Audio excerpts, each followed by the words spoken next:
Hi, welcome to all of you to Beginner to Master program for UPSC CSC by an Academy. So please download an Academy learning app for more awesome videos. यहाँ मिलेगा आपको daily live classes, structured course, live test और unlimited access बहुत सारी बेहतरीन video का। अन academy देता है आपको इंडिया के टॉप मोस्ट एडुकेटर आपके ड्रीम यूपीएससी को पूरा करने के लिए। चलिए अब हम बात करते हैं यूपीएससी सीएससी सब्सक्रिप्शंस के बारे में। अगर आप 24 मंथ का सब्सक्रिप्शंस लेते हैं तो उसकी ऐसे कॉस्ट है 64,000, बट आलोक वाईटी कोड जब आप इस्तेमाल करेंगे तो 10% डिस्काउंट लग के ये आपको पड़ेगा 57,600 रुपीज़ का। ठीक है, so please use code Alok YT. चलिए, this is all about me, myself Alok Kumar Pathak, and I have teaching experience of more than 4 years in current affair and GS. जो हमारा कोर्स ओवरव्यू चल रहा है, जो कोर्स हम लोग अभी कर रहे हैं, इसमें हम करते हैं डेली की लाइव क्लासेस और साथ में अपना स्टैटिक जो पोर्शन है स्टैटिक जीके का, उसे भी हम लोग करते चल रहे हैं। ठीक है, और ये जो हम कर रहे हैं अपना करंट अफेयर, इसे हम करते हैं एमसीक्यू फॉर्मेट में। ठीक है, तो यहाँ पे डेली हम लोग करंट अफेयर करेंगे, जीके करेंगे। ठीक है, साथ में डिटेल डिस्कशन करेंगे सारे क्वेश्चंस का, बहुत जितने भी इंपॉर्टेंट पॉइंट्स हैं उनको मार्क करके रखेंगे, और ये सभी के लिए बेनिफिशियल होगा, सभी एस्पिरेंट्स के लिए, चाहे वो यूपीएससी के हो या अदर एग्जाम्स के हो। आज जो हम करने जा रहे हैं वो 22 और 23 की जुलाई की जितने भी करंट अफेयर के न्यूज़ निकल के आती है और उनके जितने भी मेन क्वेश्चंस बनते हैं उन सबको हम यहाँ पे सॉल्व करने की कोशिश करेंगे। ठीक है, चलिए, फर्स्ट क्वेश्चन आपके सामने है, इसे सॉल्व करने की कोशिश कीजिए। इंसॉल्वेंसी एंड बैंक्रप्सी कोड से रिलेटेड ये क्वेश्चन आपके सामने है।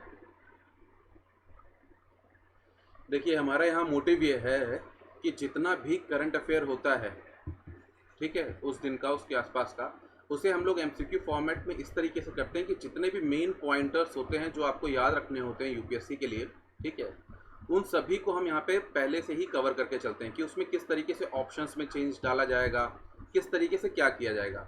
तो अगर आप लोग इसे क्वेश्चन आंसर के फॉर्मेट में पढ़ेंगे तो ये चीज़ें आपको ध्यान रहेंगी कि अच्छा, ये वाला जब मेरे को करंट अफेयर करना है तो इसमें ये वाले पॉइंट्स मुझे ध्यान रखने हैं। ठीक है, तो चलिए देखते हैं पहला क्वेश्चन हमारा कि आपको करेक्ट स्टेटमेंट पता करनी है regarding insolvency and bankruptcy code से रिलेटेड। ठीक है, तो पहला पॉइंट तो ये कहता है कि ये जो कोड है ये कब आया, 2019 में आया। ठीक है, तो ये गलत स्टेटमेंट है पूरी तरीके से। तो पहली स्टेटमेंट गलत, तो ये गया, दोनों गए, बचे अब 2 4 2 4। केवल तीसरी स्टेटमेंट अगर मुझे पता हो तो मैं कर ले जाऊंगा। ठीक है, बट फिर भी देखते हैं। एजुकेटिंग अथॉरिटी जो है वो कौन है, एनसीएलटी है। ठीक है, नेक्स्ट है डेप्ट रिकवरी ट्रिब्यूनल जो है वो जुरिस्डिक्शन देखेगा किसके ऊपर, इंडिविजुअल्स के ऊपर, पार्टनरशिप फर्म्स के ऊपर और लिमिटेड लायबिलिटी पार्टनरशिप्स के ऊपर। और insolvency and bankruptcy board of India जो है वो अपेक्स बॉडी है for promoting transparency and governance in administration of the IPC. तो दूसरी, तीसरी और चौथी, ये तीनों स्टेटमेंट क्या हैं, सही हैं। तो करेक्ट आंसर हो जाएगा आपका डी। ठीक है, तो चलिए अब देखते हैं इस कोड के बारे में। कब आया था ये आया था 2016 में। ठीक है, क्या करता है, time bound manner for maximization of values of assets. ठीक है, तो जिनको भी अपनी दुकान बंद करनी है, अपना बिजनेस बंद करना है, तो उस प्रोसेस को फास्ट करता है और वैल्यू के एसेट जो होता है उसका मैक्सिमाइजेशन करने की बात ये करता है। ठीक है, अब इसका इकोसिस्टम समझ लेते हैं। एजुकेटिंग अथॉरिटी जो होती है वो कौन है, इसकी एनसीएलटी है। ठीक है, किसके लिए, फॉर, ध्यान रखना है आपको, फॉर कॉर्पोरेट इंसॉल्वेंसी के लिए। ठीक है, तो ये क्या करेगा, ये करेगा इंसॉल्वेंसी एप्लीकेशंस को देखेगा, अप्रूव करेगा, रिजेक्ट करेगा। ठीक है, इन सब सारी चीज़ों को देखेगा। अब डेप्ट रिकवरी ट्रिब्यूनल, ये दूसरा पोर्शन है, दूसरा पार्ट है इसका। वो क्या करेगा, इंडिविजुअल्स और पार्टनरशिप फर्म्स की जो भी इंसॉल्वेंसी से रिलेटेड क्लेम्स हैं उन्हें देखेगा। ठीक है, और नेक्स्ट है insolvency and bankruptcy board of India. ये होगी apex body for promoting transparency and governance in administration of IPC. ठीक है, अब ये क्या करेगा, ये किनको देखेगा, देखिए ये पॉइंट बहुत अच्छे से ध्यान रखने हैं आपको। इंसॉल्वेंसी प्रोफेशनल्स को देखेगा। ठीक है, उन्हें बताएगा कि हाँ मतलब क्या है, उन्हें लाइसेंस देगा इंसॉल्वेंसी प्रोफेशनल्स को, और इंफॉर्मेशन यूटिलिटीज़ को क्या देगा, लाइसेंस देगा। ठीक है, तो ये पॉइंट आप ध्यान रखिएगा। ये 2018 में, मान के चलिए, बहुत ज़्यादा न्यूज़ में रहता था ये सारा का सारा कि पहला कौन बना, आयु पहला आईपी कौन बना, तो ये सब सारे पॉइंट्स वहाँ पे थे, ठीक है। बट अब थोड़ा इतना ज़्यादा नया नहीं रह गया है, तो इतना आपको ध्यान रखना है, इतना मोर देन सफिशिएंट होगा इसके लिए, ठीक है। अब हम बात करते हैं, इसके ऊपर मैंने क्वेश्चन नहीं बना के दिया, ये आपको आम बात है, आगे के दिनों में इसके ऊपर क्वेश्चन मिलेगा कि वाटरफॉल मैकेनिज्म क्या होता है, ठीक है। तो सेक्शन 53 जो है आईपीसी का, वो ये कहता है किसके बारे में, वाटरफॉल मैकेनिज्म के बारे में बात करता है, और वो कहता है कि सबसे पहले प्रायोरिटी दी जाएगी सिक्योर्ड फाइनेंशियल क्रेडिटर्स को, किसके ऊपर, अनसिक्योर्ड फाइनेंशियल क्रेडिटर्स के, ठीक है। और अगर कंपनी जब लिक्विडेट होती है तो जो सिक्योर्ड वाले हैं उनको सबसे पहले पैसा पे किया जाएगा फुल एक्सटेंट तक, मतलब जितना उनका पैसा बनता है, ठीक है। और उसके बाद का जो बचेगा वो अनसिक्योर्ड वालों के लिए देखा जाएगा, ठीक है। तो आपको ये वाटरफॉल मैकेनिज्म ध्यान रखना है कि वाटरफॉल मैकेनिज्म किससे रिलेटेड है, ठीक है। तो आगे के दिन के जितने भी हम वीडियोस करते चलेंगे, ठीक है, आगे के जितना भी चलता रहेगा उसमें इसे करेंगे आगे हम, ठीक है। चलिए नेक्स्ट क्वेश्चन अब आपके सामने है, इसे सॉल्व करने की कोशिश कीजिए।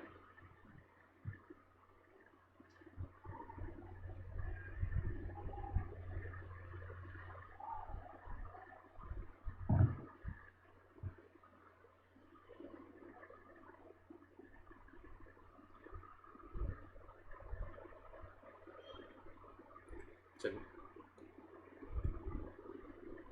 तो देखिए ये छोटी सी न्यूज़ आई थी, ठीक है, छोटी सी न्यूज़ थी, उसके ऊपर ये क्वेश्चन बना है, स्टैटिक थोड़ा करके है, ये भी गारंटी पूरी तरीके से, ठीक है।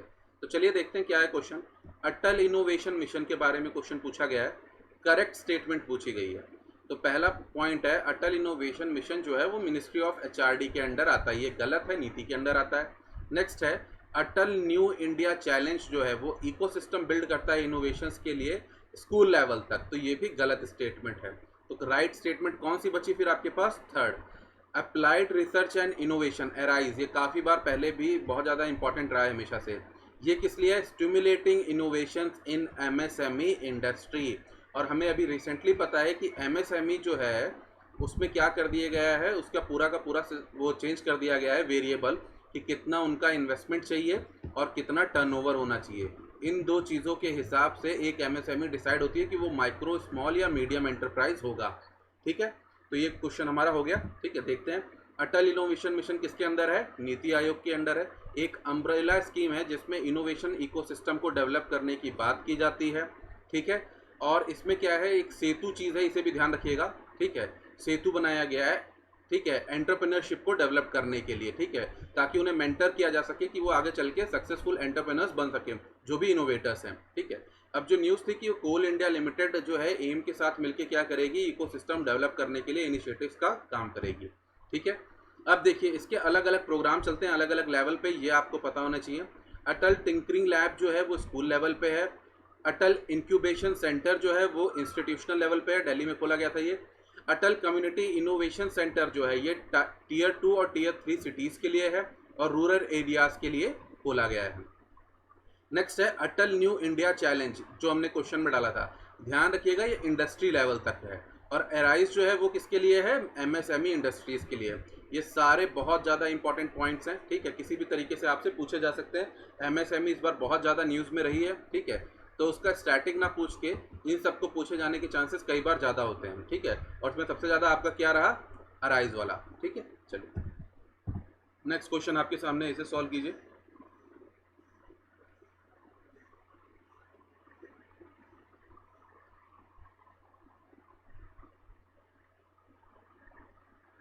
किससे रिलेटेड क्वेश्चन है आपका, एशियन इंफ्रास्ट्रक्चर इन्वेस्टमेंट बैंक से रिलेटेड ये क्वेश्चन है। पूछ आपसे करेक्ट स्टेटमेंट रहा है, ठीक है। रिसेंटली हमने दो दिन पहले इसके ऊपर फिर क्वेश्चन किया ही था, ठीक है, तो वापस न्यूज़ में ही था, उसी से रिलेटेड वही न्यूज़ को रिलेटेड वापस क्वेश्चन बना के आपके सामने है, इसे सॉल्व करने की कोशिश करते हैं। चलिए, तो एशियन इंफ्रास्ट्रक्चर इन्वेस्टमेंट बैंक एक मल्टीलैटरल बैंक है, ये हमने किया ही था, ठीक है। मिशन है इम्प्रूव करेगा सोशल और economical outcomes in whole world, पूरे वर्ल्ड के लिए। तो नहीं, ये होल वर्ल्ड के लिए नहीं करता, ये एशिया एशिया के लिए करता है। हेडक्वार्टर है शंघाई चाइना, शंघाई में नहीं है, बीजिंग में है, तो ये भी गलत है, तो पहला दूसरा दोनों गलत है। चाइना लार्जेस्ट शेयर होल्डर है, देखिए 2019 के पेपर में इसके ऊपर पहले से ही क्वेश्चन पूछ लिया यूपीएससी ने, ठीक है। और नेक्स्ट है, रिसेंटली $750 मिलियन का लोन इसने अप्रूव किया इंडिया को टू फाइट अगेंस्ट कोविड। तो सेकंड, थर्ड और फोर्थ स्टेटमेंट जो है आपकी सही है, तो करेक्ट आंसर क्या हो जाएगा आपका सी, ठीक है। तो चलिए क्या है? AIIB मल्टीलैटरल बैंक है, आउटकम देखता है एशिया में, बीजिंग में हेडक्वार्टर है इसका, 2016 में इंडिया ने इसे ज्वाइन किया, 14 मेंबर G20 के इसमें है, चाइना लार्जेस्ट क्या है शेयर होल्डर है, वोटिंग परसेंटेज उसका इतना है, इंडिया का वोटिंग परसेंटेज इतना है, ठीक है। 750 मिलियन डॉलर्स इसने दिए हैं कोविड-19 से लड़ने के लिए। अब देखिए 750 मिलियन के बदले वो अगर बदलना चाहेगा स्टेटमेंट तो कर देगा 750 बिलियन, ठीक है। ये ऐसे नहीं करेगा 800 775, ये नहीं करेगा, वो मिलियन बिलियन में चेंज करेगा, ठीक है। तो ये थोड़ा ध्यान रखिएगा, या फिर 7500 बड़ी स्टेटमेंट करके करेगा, ठीक है। तो थोड़ा ये ध्यान रखिएगा। चलिए, सिविल सर्विस बोर्ड से रिलेटेड ये क्वेश्चन है, इसे सॉल्व करने की कोशिश कीजिए। 2-3 दिन पहले हम लोगों ने इसे भी किया ही था, ठीक है, टॉपिक पूरा डिस्कस किया था। तो अगर आपने वो वीडियोस नहीं देखी हैं तो प्लीज़ पुरानी वीडियोस जितनी भी हैं, ठीक है, डेली MCQ की, तो उसे कर लीजिए। यहाँ पे सारे के सारे जितने भी करंट अफेयर के पॉइंट्स होते हैं सब हम कवर कर लेते हैं, ठीक है। तो अगर आप देखते चलेंगे तो आपके लिए बहुत ज़्यादा अच्छा रहेगा, ठीक है। चलो, तो चलो बंधु देखते हैं। करेक्ट स्टेटमेंट बतानी है सिविल सर्विस बोर्ड के बारे में, ठीक है। पहला ऑप्शन ये कहता है कि सिविल सर्विस बोर्ड को हेड कौन करता है? चीफ मिनिस्टर ऑफ स्टेट, कतई नहीं, ठीक है, चीफ सेक्रेटरी करता है। और दूसरी बात यह है, बोर्ड मैंडेट करता है, डिसाइड करता है transfer of civil servants before completion of his और हर टेन्योर। तो सेकंड स्टेटमेंट बा सही बा, तो करेक्ट आंसर बी है, ठीक है। तो पंजाब गवर्नमेंट ने IAS ऑफिसर्स के ट्रांसफर और इन सबके लिए एक बोर्ड कंस्टिट्यूट किया है, सिविल सर्विस बोर्ड, ठीक है। तो हमें बस ध्यान रखना है हेड कौन होता है? Chief secretary of the state होता है। ये बाकी मेंबर्स भी होते हैं, चाहे तो आप लोग ध्यान रख सकते हैं, ठीक है, एज सच इतना इंपॉर्टेंट नहीं है, ठीक है। और बोर्ड का मैंडेट होता है क्या? ट्रांसफर देखता है सिविल सर्वेंट्स का before completion of their fix tenure, ठीक है, 2 साल वाला, 2 ईयर वाला, ठीक है। चलिए नेक्स्ट बात करते हैं, civil servant board decide on transfers and posting of the bureaucrats, ठीक है। चलिए नेक्स्ट क्वेश्चन आपके सामने है, इसे सॉल्व करने की कोशिश कीजिए। पूछ रहा है क्वेश्चनवा जो है वो है रिवर्स जूनोसिस क्या होता है और जूनोसिस क्या होता है। करेक्ट स्टेटमेंट आपको बतानी है। इकोलॉजी एंड एनवायरनमेंट में इसे आप लिंक कर सकते हैं, इकोलॉजी एंड एनवायरनमेंट का जो स्टैटिक पोर्शन है, ठीक है, उसमें ये क्वेश्चन बन सकता है आराम से, तो इसे करने की कोशिश करिए। चलिए देखते हैं। पहली चीज़ बता रहा है, पूछ रहा है कि भैया करेक्ट स्टेटमेंट बताओ, रिवर्स जूनोसिस जो होता है उसमें जो डिसीज़ होती है, बीमारी होती है, वो क्या करती है? Caused by pathogen that jump from animal to human. Animal to human reverse zoonosis गलत, क्योंकि हमने जूनोसिस में पहले पढ़ा है कि क्या होता है, ये होता है एनिमल टू ह्यूमन, और क्या नाम है रिवर्स जूनोसिस में क्या हो जाएगा? Human to animal. तो दोनों की दोनों गलत है, मतलब नन ऑफ द अबव, तो डी आंसर करेक्ट हो जाएगा। तो अभी क्या है, देखिए जूनोसिस जो है वो किस में होता है? एनिमल टू ह्यूमन होता है, reverse zoonosis human to animal होता है। अब रिसेंटली कोविड में देखा गया है कि कोविड क्या है, किसे इन्फेक्ट करने लगे हैं? मिंक फार्म्स, जो कहाँ मिलते हैं? नीदरलैंड में मिलते हैं, ठीक है। तो चांसेस हैं कि कोविड क्या हो, जानवरों में फैल जाए, और उसके बाद अगर ये जानवरों में फैल गया तो झिंगा लाला कर देगा सब कुछ, ठीक है। चलिए नेक्स्ट क्वेश्चन आपके सामने है। रिसेंटली हमें पता है राज्यसभा के इलेक्शन हुए हैं, ठीक है, तो राज्यसभा से रिलेटेड क्वेश्चन बन के आएगा सामने। तो यहाँ क्वेश्चंस में जितने मेन इंपॉर्टेंट पॉइंट्स हैं जो स्टैटिक बुक में इतने नहीं मिलते हैं, ठीक है, कुछ पॉइंट्स उन सबको हम यहाँ पे लेके चलेंगे, तो इसे सॉल्व करने की कोशिश कीजिए।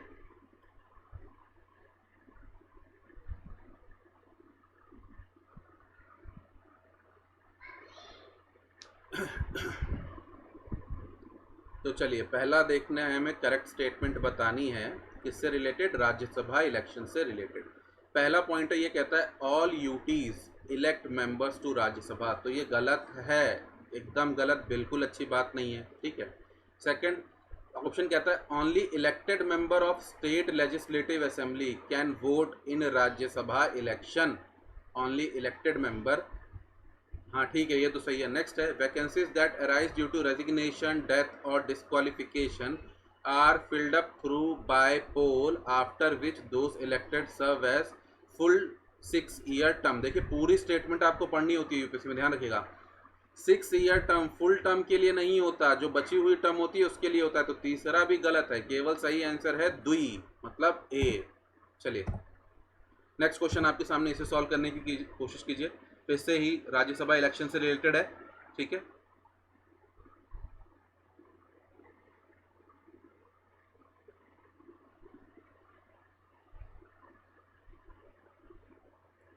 ध्यान रखिएगा, राज्यसभा पे रिसेंट इलेक्शन हुए हैं, बाईपोल इलेक्शन हुए हैं, तो उससे रिलेटेड ये सारे क्वेश्चन निकाले हैं, ठीक है। तो ये स्टैटिक का पोर्शन हो गया और साथ साथ ये किसका हो गया, करंट अफेयर का भी पोर्शन हो गया, ठीक है। तो ये दोनों का पोर्शन हो जाता है, तो इसको अच्छे से कर लीजिएगा। चलिए तो देखते हैं, पहली चीज़ ये कहता है जो वोटिंग होती है, करेक्ट स्टेटमेंट बतानी है राज्यसभा इलेक्शंस के बारे में। वोटिंग जो होती है वो सिंगल ट्रांसफरेबल वोटिंग सिस्टम के थ्रू होती है, पहली चीज़ ये कह रहा है। किस पे होती है, प्रोपोर्शनल रिप्रेजेंटेशन के ऊपर होती है, ठीक है। चलिए पहली स्टेटमेंट एकदम सही है, ठीक है। दूसरी बात करते हैं हम लोग, to qualify a candidate needs 1 point more than the quotient obtained by the dividing the total value of number of seats for which the elections are taking place plus 1, ठीक है। तो एकदम सही स्टेटमेंट है, बहुत लंबा चौड़ा आपको ये स्टेटमेंट लगी होगी, बट इसे आगे अभी करेंगे, तो ये भी सही स्टेटमेंट है। थर्ड है, राज्यसभा के जो पोल होते हैं वो सीक्रेट बैलेट पे होते हैं, नहीं ये सीक्रेट बैलेट पे नहीं होते हैं। तो आपके पास ऑप्शन क्या बचा, बी। तो करेक्ट आंसर हो जाएगा आपका। इस क्वेश्चन सॉल्व करने की कोशिश कीजिए, राज्यसभा इलेक्शन से रिलेटेड फिर से क्वेश्चन सामने है, ठीक है। करेक्ट स्टेटमेंट आपको फाइंड करनी है अबाउट राज्यसभा इलेक्शंस, ठीक है।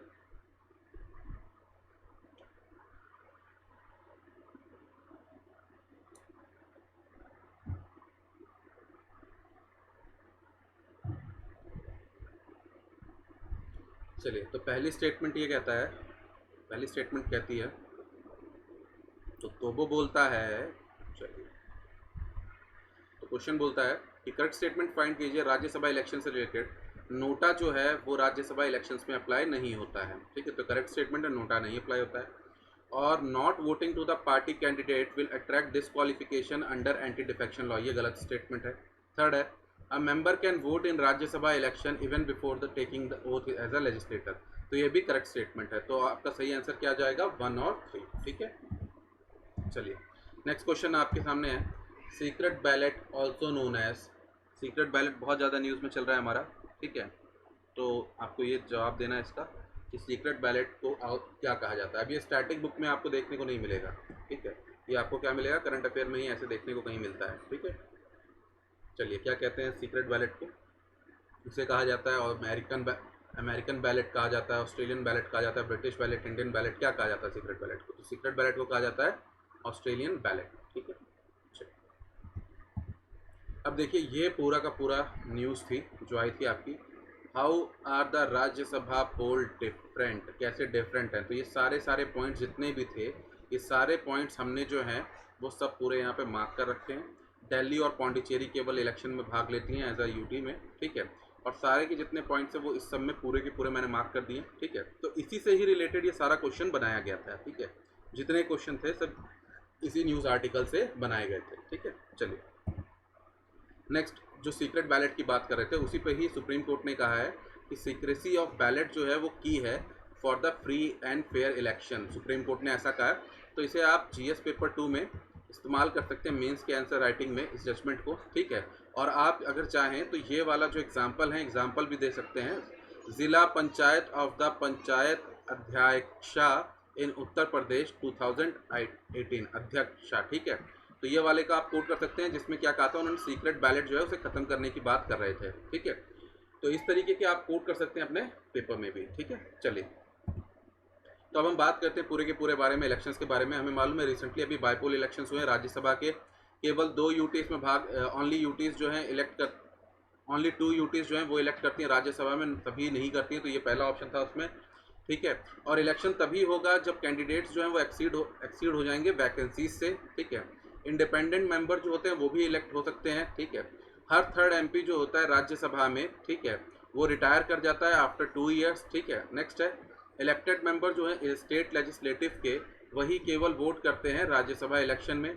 अगर रेजिग्नेशन हो जाता है बंदे का, या फिर बाईपोल इलेक्शन या किसी भी तरीके के कारण डेथ और किसी की वजह से भी होता है, तो जो नया बंदा चुन के आएगा वो रिमाइंडर जो होते हैं ना, बचा हुआ जो समय है उसी के लिए रहेगा, फुल टर्म के लिए नहीं रहेगा, ठीक है, रिमाइंडर के लिए ही रहेगा, ठीक है। नेक्स्ट है दिल्ली और पौंडीचेरी जो हैं ये दो यूटीज क्या करती हैं, भाग लेती हैं किसमें, राज्यसभा इलेक्शन में, ठीक है। ये हमने कर ही लिया अगर एक्सीड कर जाता है, ठीक है। चलिए नेक्स्ट बात करते हैं, जो इंडिपेंडेंट मेंबर्स होते हैं उन्हें 10 प्रपोजर्स की ज़रूरत होती है, ठीक है। Single transferable proportional representation voting system होता है, ठीक है।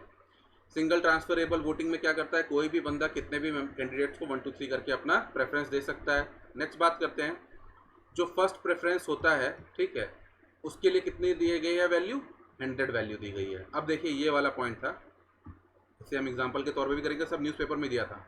To qualify, a candidate needs 1 point more than the quotient obtained by dividing the total value of number of seats for which election is taking place plus 1। तो देखते हैं example कि अगर 4 सीटें हैं और 180 MLA वोट कर रहे हैं, ठीक है, तो क्वालिफाई नंबर क्या हो जाएगा, 180 को डिवाइड कर दो 5 से या 36, मतलब 36 प्लस 1 पा जाए, ठीक है, या फिर 3 और 3600 3600 प्लस 1 पा जाए, तो वो क्या हो जाएगा, क्वालिफाई हो जाएगा। अब बात करते हैं why do not Rajya Sabha have secret ballot. तो क्या है, ओपन बैलेट है बट लिमिटेड ओपननेस के साथ है, ठीक है। और किस लिए है भाई, क्रॉस वोटिंग को देखने के लिए, ताकि पार्टी वाले इधर उधर वोटिंग ना कर दें, ठीक है। अब उसके बाद बात ये करते हैं, देखिए यहाँ पे कि जो भी एमएलए होगा जो वोट करेगा इसके लिए, वो क्या करेगा, ऑथराइज एजेंट जो होता है, ठीक है, किसी भी पार्टी का, उसे अपना वोट दिखा के डालेगा, ठीक है। नेक्स्ट बात ये है, इंडिपेंडेंट मेंबर जो होता है उसे ज़रूरत नहीं है किसी को दिखाने की, और जो नोटा जो होता है वो अप्लाई नहीं होता किसमें, इनडायरेक्ट इलेक्शन प्रोपोर्शनल रिप्रेजेंटेशन में, ठीक है, केवल जनरल इलेक्शंस में अप्लाई होता है, सुप्रीम कोर्ट कह चुका है, ठीक है। नेक्स्ट बात है, सुप्रीम कोर्ट ये कहता है कि भाई एंटी डिफेक्शन लॉ नहीं लागू होगा अगर वो दूसरी पार्टी के बंदे को क्या करता है, वह वोट कर देता है, बट ध्यान रखिएगा पार्टी इसके ऊपर जो है डिसिप्लिनरी एक्शन ले सकती है, ठीक है। नेक्स्ट बात करते हैं, अगर बंदे ने ओथ नहीं लिए मेंबर ने, तो क्या वो वोटिंग कर सकता है, हाँ वो वोटिंग कर सकता है, सुप्रीम कोर्ट ऐसा कहता है। क्यों, अब ये पॉइंट आप बहुत अच्छे से ध्यान रखिएगा, ये पॉइंट कहीं स्टेटमेंट के फॉर्म में पूछा जाएगा, Rajya Sabha polls being a non legislative activity can be performed without taking the oath.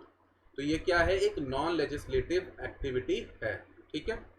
चलिए नेक्स्ट बात करते हैं कि वही सीक्रेट बैलेट जो है, कॉर्नर स्टोन है फ्री और फेयर इलेक्शन का, जिला पंचायत वाला जो केस था उत्तर प्रदेश का, वो हमने कर लिया, ठीक है।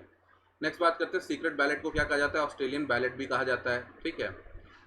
तो इससे क्या होता है, ब्लैकमेलिंग और बाकी सबकी दुनियादारी की जो चीज़ें होती हैं, क्योंकि पता नहीं है कि सामने वाले बंदे ने वोट किसको दिया हुआ है, ठीक है। जैसे आप लोग खुद जब जनरल इलेक्शन में वोटिंग करने जाते हैं तो किसी को नहीं पता होता आपने किसको वोट दिया है, सिर्फ आपके ये सिवा। तो वही चीज़ है कि इससे ये रहता है कि सीक्रेसी मेंटेन रहती है, और क्या रहता है, बाकी सब चीज़ें बढ़िया बढ़िया होती हैं, ठीक है।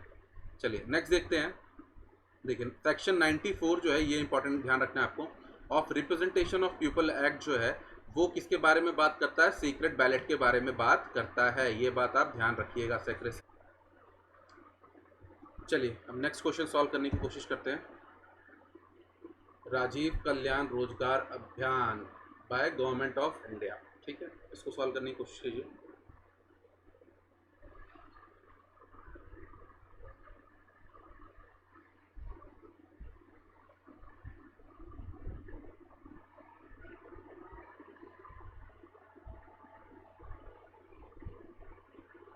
चलिए तो आपको इसमें बताना है,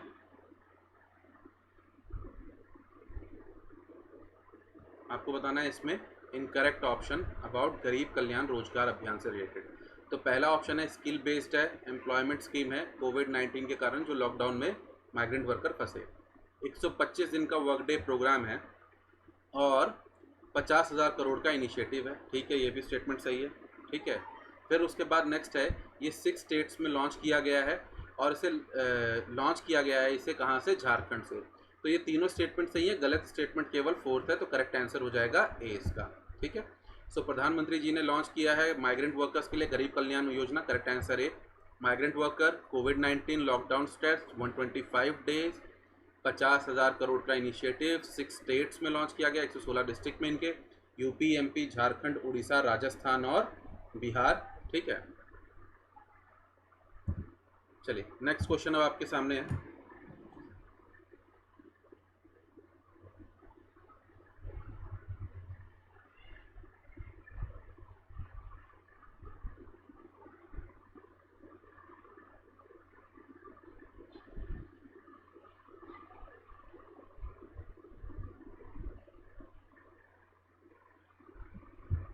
चलिए, who founded Ahom kingdom. Question आपके सामने ये है कि अहोम किंगडम की जो फाउंडेशन है वो किसने की थी। ठीक है, तो नाम आपके सामने सारव, सरवन, सुकंपा, महंग सुकंपा, फिर उसके बाद आपके पास आता है चलोंग सुकंपा और दिवांग सुकंपा। ठीक है, टेढ़े मेढ़े नाम दिए हैं, ठीक है, जानबूझ के, ताकि आप कंफ्यूज हो पाएँ थोड़ा। तो करेक्ट आंसर है चालोंग सुकंपा। ठीक है, चलिए नेक्स्ट क्वेश्चन फिर से आपके सामने, इसे सॉल्व करने की कोशिश कीजिए। और होम किंगडम इसलिए क्वेश्चन आपके सामने क्योंकि रिसेंटली न्यूज़ में रहा है। ठीक है, इसलिए क्वेश्चन आपके सामने आ रहा है। ठीक है, हमारे किसी मंत्री महोदय ने कुछ स्टेटमेंट दिए उसके कारण।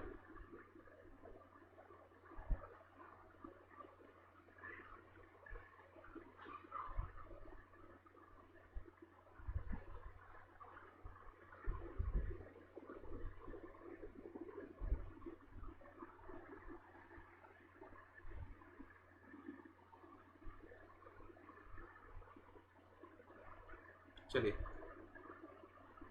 पहला है सुकंपा जो थे वो 13th सेंचुरी के रूलर थे जिन्होंने अहोम किंगडम की फॉर्मेशन की। ठीक है, it was in Meghalaya the Sukapha establish his first principality. ठीक है, सबसे पहले यहाँ पे स्टैब्लिश किया। तो सेकंड गलत है, फर्स्ट सही है, तो ओनली ए, यानी वन ऑप्शन आपका सही है।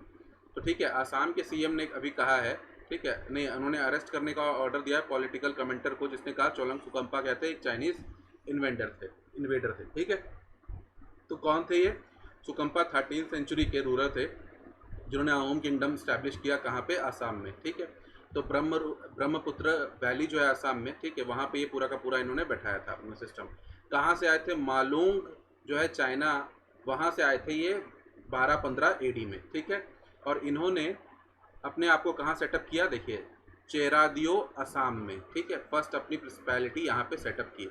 ठीक है, और फर्दर इसका एक्सपांशन किया। अभी आसामी कल्चर के लिए इतना इंपॉर्टेंट क्यों है, ध्यान रखिएगा, इनको कहा जाता है आर्किटेक्ट कहा जाता है बोर आसाम या ग्रेटर आसाम का। ठीक है, चलिए नेक्स्ट क्वेश्चन फिर से आपके सामने है, इसे सॉल्व करने की कोशिश कीजिए। साइंस एंड टेक का ये क्वेश्चन है।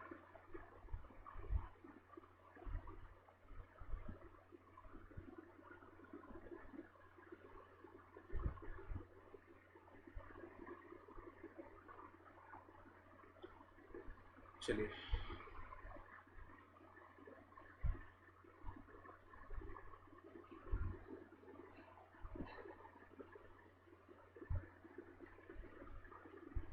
तो क्वेश्चन है आपका, what is EHE sometimes scene is news. ठीक है, EH is a low mass super giant that is almost divide of helium, the most common chemical element of the universe. ठीक है, अब देखिए यहाँ पे बस कुछ नहीं किया, स्टेटमेंट में इसी को बदला है, हीलियम, कार्बन डाइऑक्साइड, हाइड्रोजन और नाइट्रोजन। तो आपको अगर पता होगा इनमें से किसकी बात की जा रही है तो ये क्वेश्चन आप आराम से कर लेंगे। तो करेक्ट आंसर है इसका सी, हाइड्रोजन में डिफिशियंट होता है। ठीक है, उसे कहा जाता है। तो अभी हुआ क्या है, इंडियन इंस्टीट्यूट ऑफ एस्ट्रोफिजिक्स जो है, ठीक है, उन्होंने सिंगल आयोनाइज्ड फ्लोरीन को डिटेक्ट किया है first time in the atmosphere of hot extreme helium stars. ठीक है, मतलब हीलियम ज़्यादा है, हाइड्रोजन है ही नहीं। ठीक है, तो ये पॉइंट आपको ध्यान रखना है, क्या होता है यहाँ पे? डिवाइड ऑफ हाइड्रोजन होता है। ठीक है, तो हाइड्रोजन डिफिशियंसी की वजह से बहुत सारी जो मिस्ट्रीज हैं उसको यहाँ पे सॉल्व कर लेंगे ये लोग। ठीक है, तो ध्यान रखिएगा बात, यहाँ पे कुछ पॉइंट आपको ध्यान रखने हैं कि फ्लोरीन जो होता है वो क्रूशियल रोल प्ले करता है regard to determine the actual evolutionary sequence of these hydrogen deficient objects. तो आपको फ्लोरीन आपको यहाँ पे ध्यान रखना है। ठीक है, बस इतना ही ध्यान रखिएगा, और इसमें कोई इतना खास रखने की ज़रूरत है नहीं। चलिए नेक्स्ट क्वेश्चन है गोल्डन लंगूर के ऊपर, इसे सॉल्व करने की कोशिश कीजिए।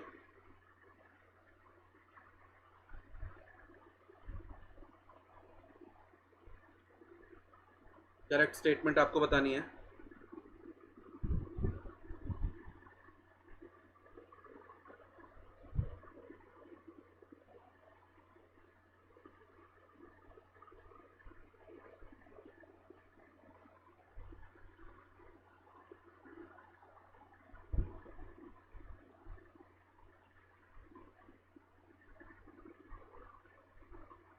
ठीक है, तो चलिए देखते हैं। They induce till birth for babies killed inside the womb of female beside practicing infanticide. ठीक है, तो ये सही स्टेटमेंट है। ये रिसेंटली अभी जो इनके रिसर्चर हैं, रिसर्चर्स ने ये देखा कि ये बात सही है। दूसरा है दे आर क्रिटिकली एंडेंजर्ड। ये क्रिटिकली एंडेंजर्ड नहीं है, ये एंडेंजर्ड कैटेगरी में आते हैं। ठीक है, नेक्स्ट है Chakrashila wild life sanctuary in Meghalaya is India's first wild life sanctuary with golden langur as a primary species. तो ये मेघालय में नहीं है, तो ये ऑप्शन भी गलत है। ठीक है, तो ये ऑप्शन गलत हो गया, सेकंड गलत हो गया, तो इसका करेक्ट आंसर क्या आ जाएगा? ए। ठीक है, करेक्ट आंसर ही से यहाँ पे ये मार्किंग गलत हो गई है। ठीक है, तो इसको ए करना है, आपको ध्यान रखना है। इसके लिए क्या आंसर रहेगा? ए आंसर आपका रहेगा। ठीक है, तो इस पॉइंट को आप थोड़ा ध्यान रखिएगा। ठीक, चलिए तो बात करते हैं, ये क्या करते हैं? इन्फेंटिसाइड्स को करते हैं गोल्डन लंगूर्स। ये बात आपको ध्यान रखनी है। एंडेंजर्ड स्पीशीज में है IUCN की रेड लिस्ट में। ओल्ड वर्ल्ड मंकी भी कहा जाता है इन्हें। कहाँ मिलते हैं? आसाम में मिलते हैं और ब्लैक माउंटेन्स ऑफ भूटान में मिलते हैं। ठीक है, किस एरिया में? ब्रह्मपुत्रा रिवर एरिया, मानस रिवर, संकोश रिवर। कहाँ पे? आसाम इंडिया में और ब्लैक माउंटेन में। तो इन ये सारी रिवर्स के बारे में आपको पता होना चाहिए स्टैटिक जीके के पोर्शन में, ज्योग्राफी से। नेक्स्ट है चक्रशिला जो वाइल्ड लाइफ सेंचुरी है वो कहाँ पे? आसाम में है, जो फर्स्ट वाइल्ड लाइफ सेंचुरी है जो मेनली इनके लिए बनाई गई है। ठीक है, और इन्हें साइट्स में भी मिला हुआ है प्रोटेक्शन, और वाइल्ड लाइफ प्रोटेक्शन एक्ट के अंदर भी इन्हें प्रोटेक्शन मिला हुआ है। तो बस आप थोड़ा ये ध्यान रखिएगा, यहाँ पे ऑप्शन की मार्किंग गलत थी, यहाँ पे करेक्ट आंसर होगा इसका ए। ठीक है, चलिए नेक्स्ट क्वेश्चन आपके सामने, इसे सॉल्व करने की कोशिश कीजिए। Kodumannal, sometimes seen in news recently, is an important archaeological site is located in। Just एक दो दिन पहले की ही वीडियोस में हमने इसके ऊपर पूरा किया था। ये कैसी साइट है? मेगालिथिक साइट है। ठीक है, मेगालिथिक क्या होते हैं? जो बड़े बड़े बोल्डर्स रख के फिर अपनी क्या, उन्हें अपनी जो बरियल्स होते हैं उन्हें बीच में रखा जाता था, इन्हें कहते थे मेगालिथ। ठीक है, तो ये क्वेश्चन है किससे रिलेटेड? उसी से रिलेटेड है, और मैंने पूछा भी हुआ है कहाँ पे है? तमिलनाडु में। ठीक है, चलिए नेक्स्ट क्वेश्चन आपके सामने फिर से गोल्डन लंगूर के ऊपर है। ठीक है, जितना हमने अभी सॉल्व किया था जी उधर से ही आपको ये करके बताना है। चलिए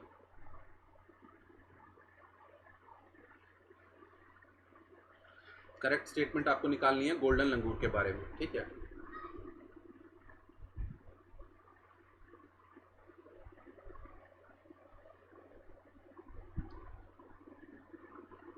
तो पहली स्टेटमेंट ये कहती है only in Bhutan and north east India. सही बात है, करेक्ट स्टेटमेंट है, पढ़ा था हमने। और माउंट हैरियट नेशनल पार्क है is the only protected habitat for this species. गलत है, तो ऑप्शन क्या हो जाएगा आपका? ए। ठीक है, नेक्स्ट टाइम पहले कर चुके हैं चक्रशिला वाइल्ड लाइफ सेंचुरी। तो चलिए रिवर्स जूनोसिस के ऊपर फिर से ये क्वेश्चन है। ठीक है, इसे सॉल्व करने की कोशिश कीजिए।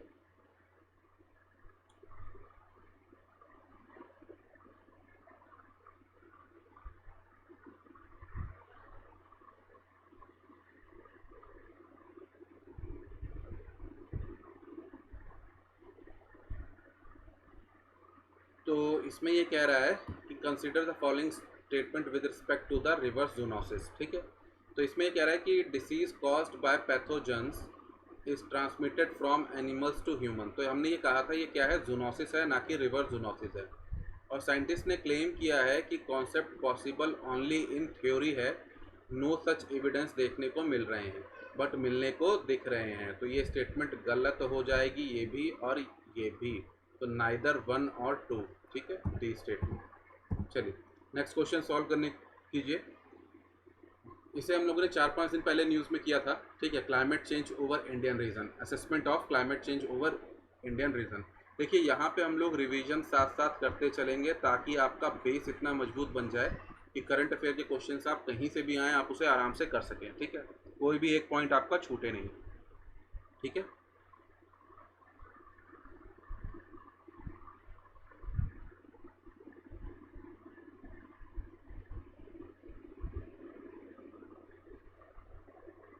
चलिए तो देखते हैं इसका फर्स्ट, इसकी जो पहली स्टेटमेंट है, फर्स्ट एवर नेशनल फोरकास्ट है इम्पैक्ट ऑफ सब कॉन्टिनेंट एकदम सही। और दूसरा ministry of environment and forest ने इसको किया है। ये गलत स्टेटमेंट है, तो करेक्ट स्टेटमेंट क्या हो जाएगा? ए हो जाएगा। ठीक है, चलिए नेक्स्ट क्वेश्चन है फिर से सामने, राज्यसभा इलेक्शन से रिलेटेड, इसे सॉल्व करने की कोशिश कीजिए। ठीक है,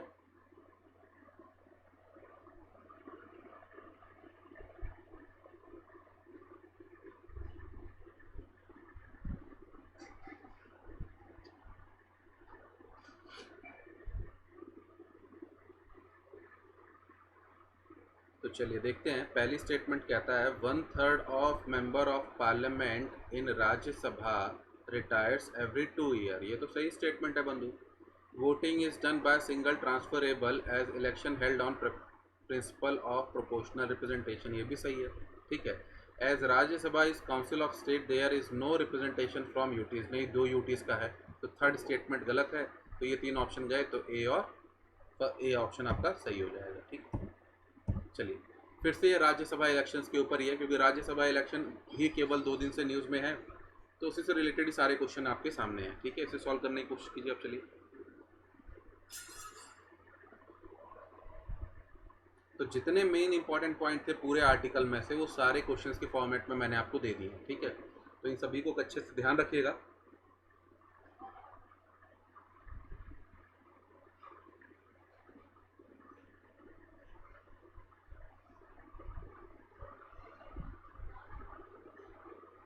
चलिए पहला देखते हैं।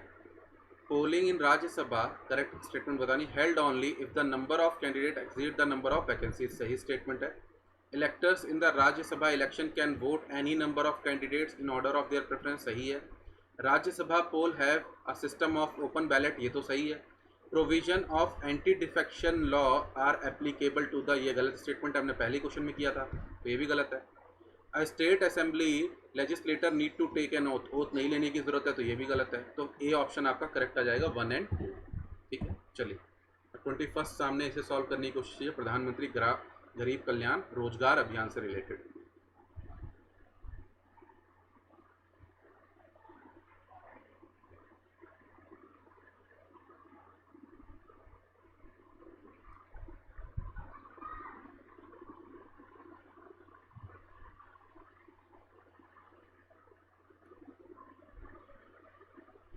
चलिए टाइमर अप हो गया। तो करेक्ट स्टेटमेंट बतानी है, प्रधानमंत्री गरीब कल्याण रोजगार अभियान से रिलेटेड। ये बिल्ड करेगी durable rural infrastructure in selected district of India. सही बात है। Provide livelihood opportunity of returning migrant. सही बात है। Shall be operational till 2020-75। ऐसा कुछ है ही नहीं, 125 दिन के लिए साफ साफ बोला गया। ठीक है, काम खत्म। थर्ड गलत है, तो थर्ड गलत, थर्ड गलत, थर्ड गलत, तो ऑप्शन अपने आप ही भी आ गया। बट फिर भी लास्ट स्टेटमेंट देखते हैं। नीति आयोग नोडल एजेंसी है, नहीं, मिनिस्ट्री ऑफ रूरल डेवलपमेंट है। ठीक है, चलिए नेक्स्ट क्वेश्चन आ गया फिर से सामने आपके सामने। ये करंट अफेयर का है। ठीक है, और साइंस एंड टेक से रिलेटेड है। ठीक है, तो इसे बहुत अच्छे से कीजिएगा। साइंस टेक में जो क्वेश्चंस आते हैं वो केवल करंट अफेयर से आते हैं, ये बात ध्यान रखिएगा। वो स्टैटिक वाला पोर्शन वो पूछते ही नहीं आप। ठीक है,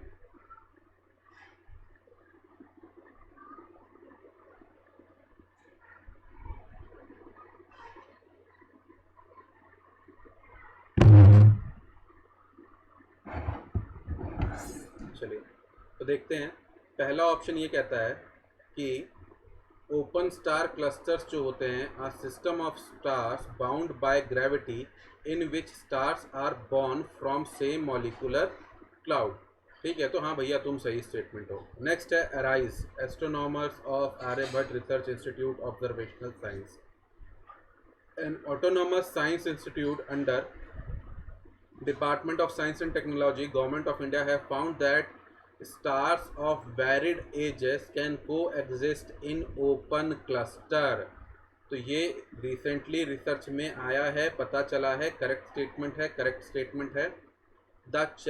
it challenges earlier understanding that stars in open cluster have same age. एकदम सही है, तो ये एकदम रिसेंट रिसर्च आई है, इसलिए all of the above are correct, D answer. तो देखते हैं, देखिए तो गैलेक्सी जो होती है, ठीक है, मॉलिक्यूलर क्लाउड से बनते हैं। ठीक है, स्टार फॉर्मेशन होता है। तो ओपन क्लस्टर्स जो होते हैं, स्टार क्लस्टर्स होते हैं, वो ग्रेविटी से बाउंड होते हैं। ठीक है, और सेम मॉलिक्यूलर क्लाउड से बनते हैं। ठीक है, चलिए आगे देखते हैं। Aryabhatta research institute of observational science जो है, एराइज जो है, ये आपको ध्यान रखना है, डिपार्टमेंट ऑफ साइंस टेक के अंडर है।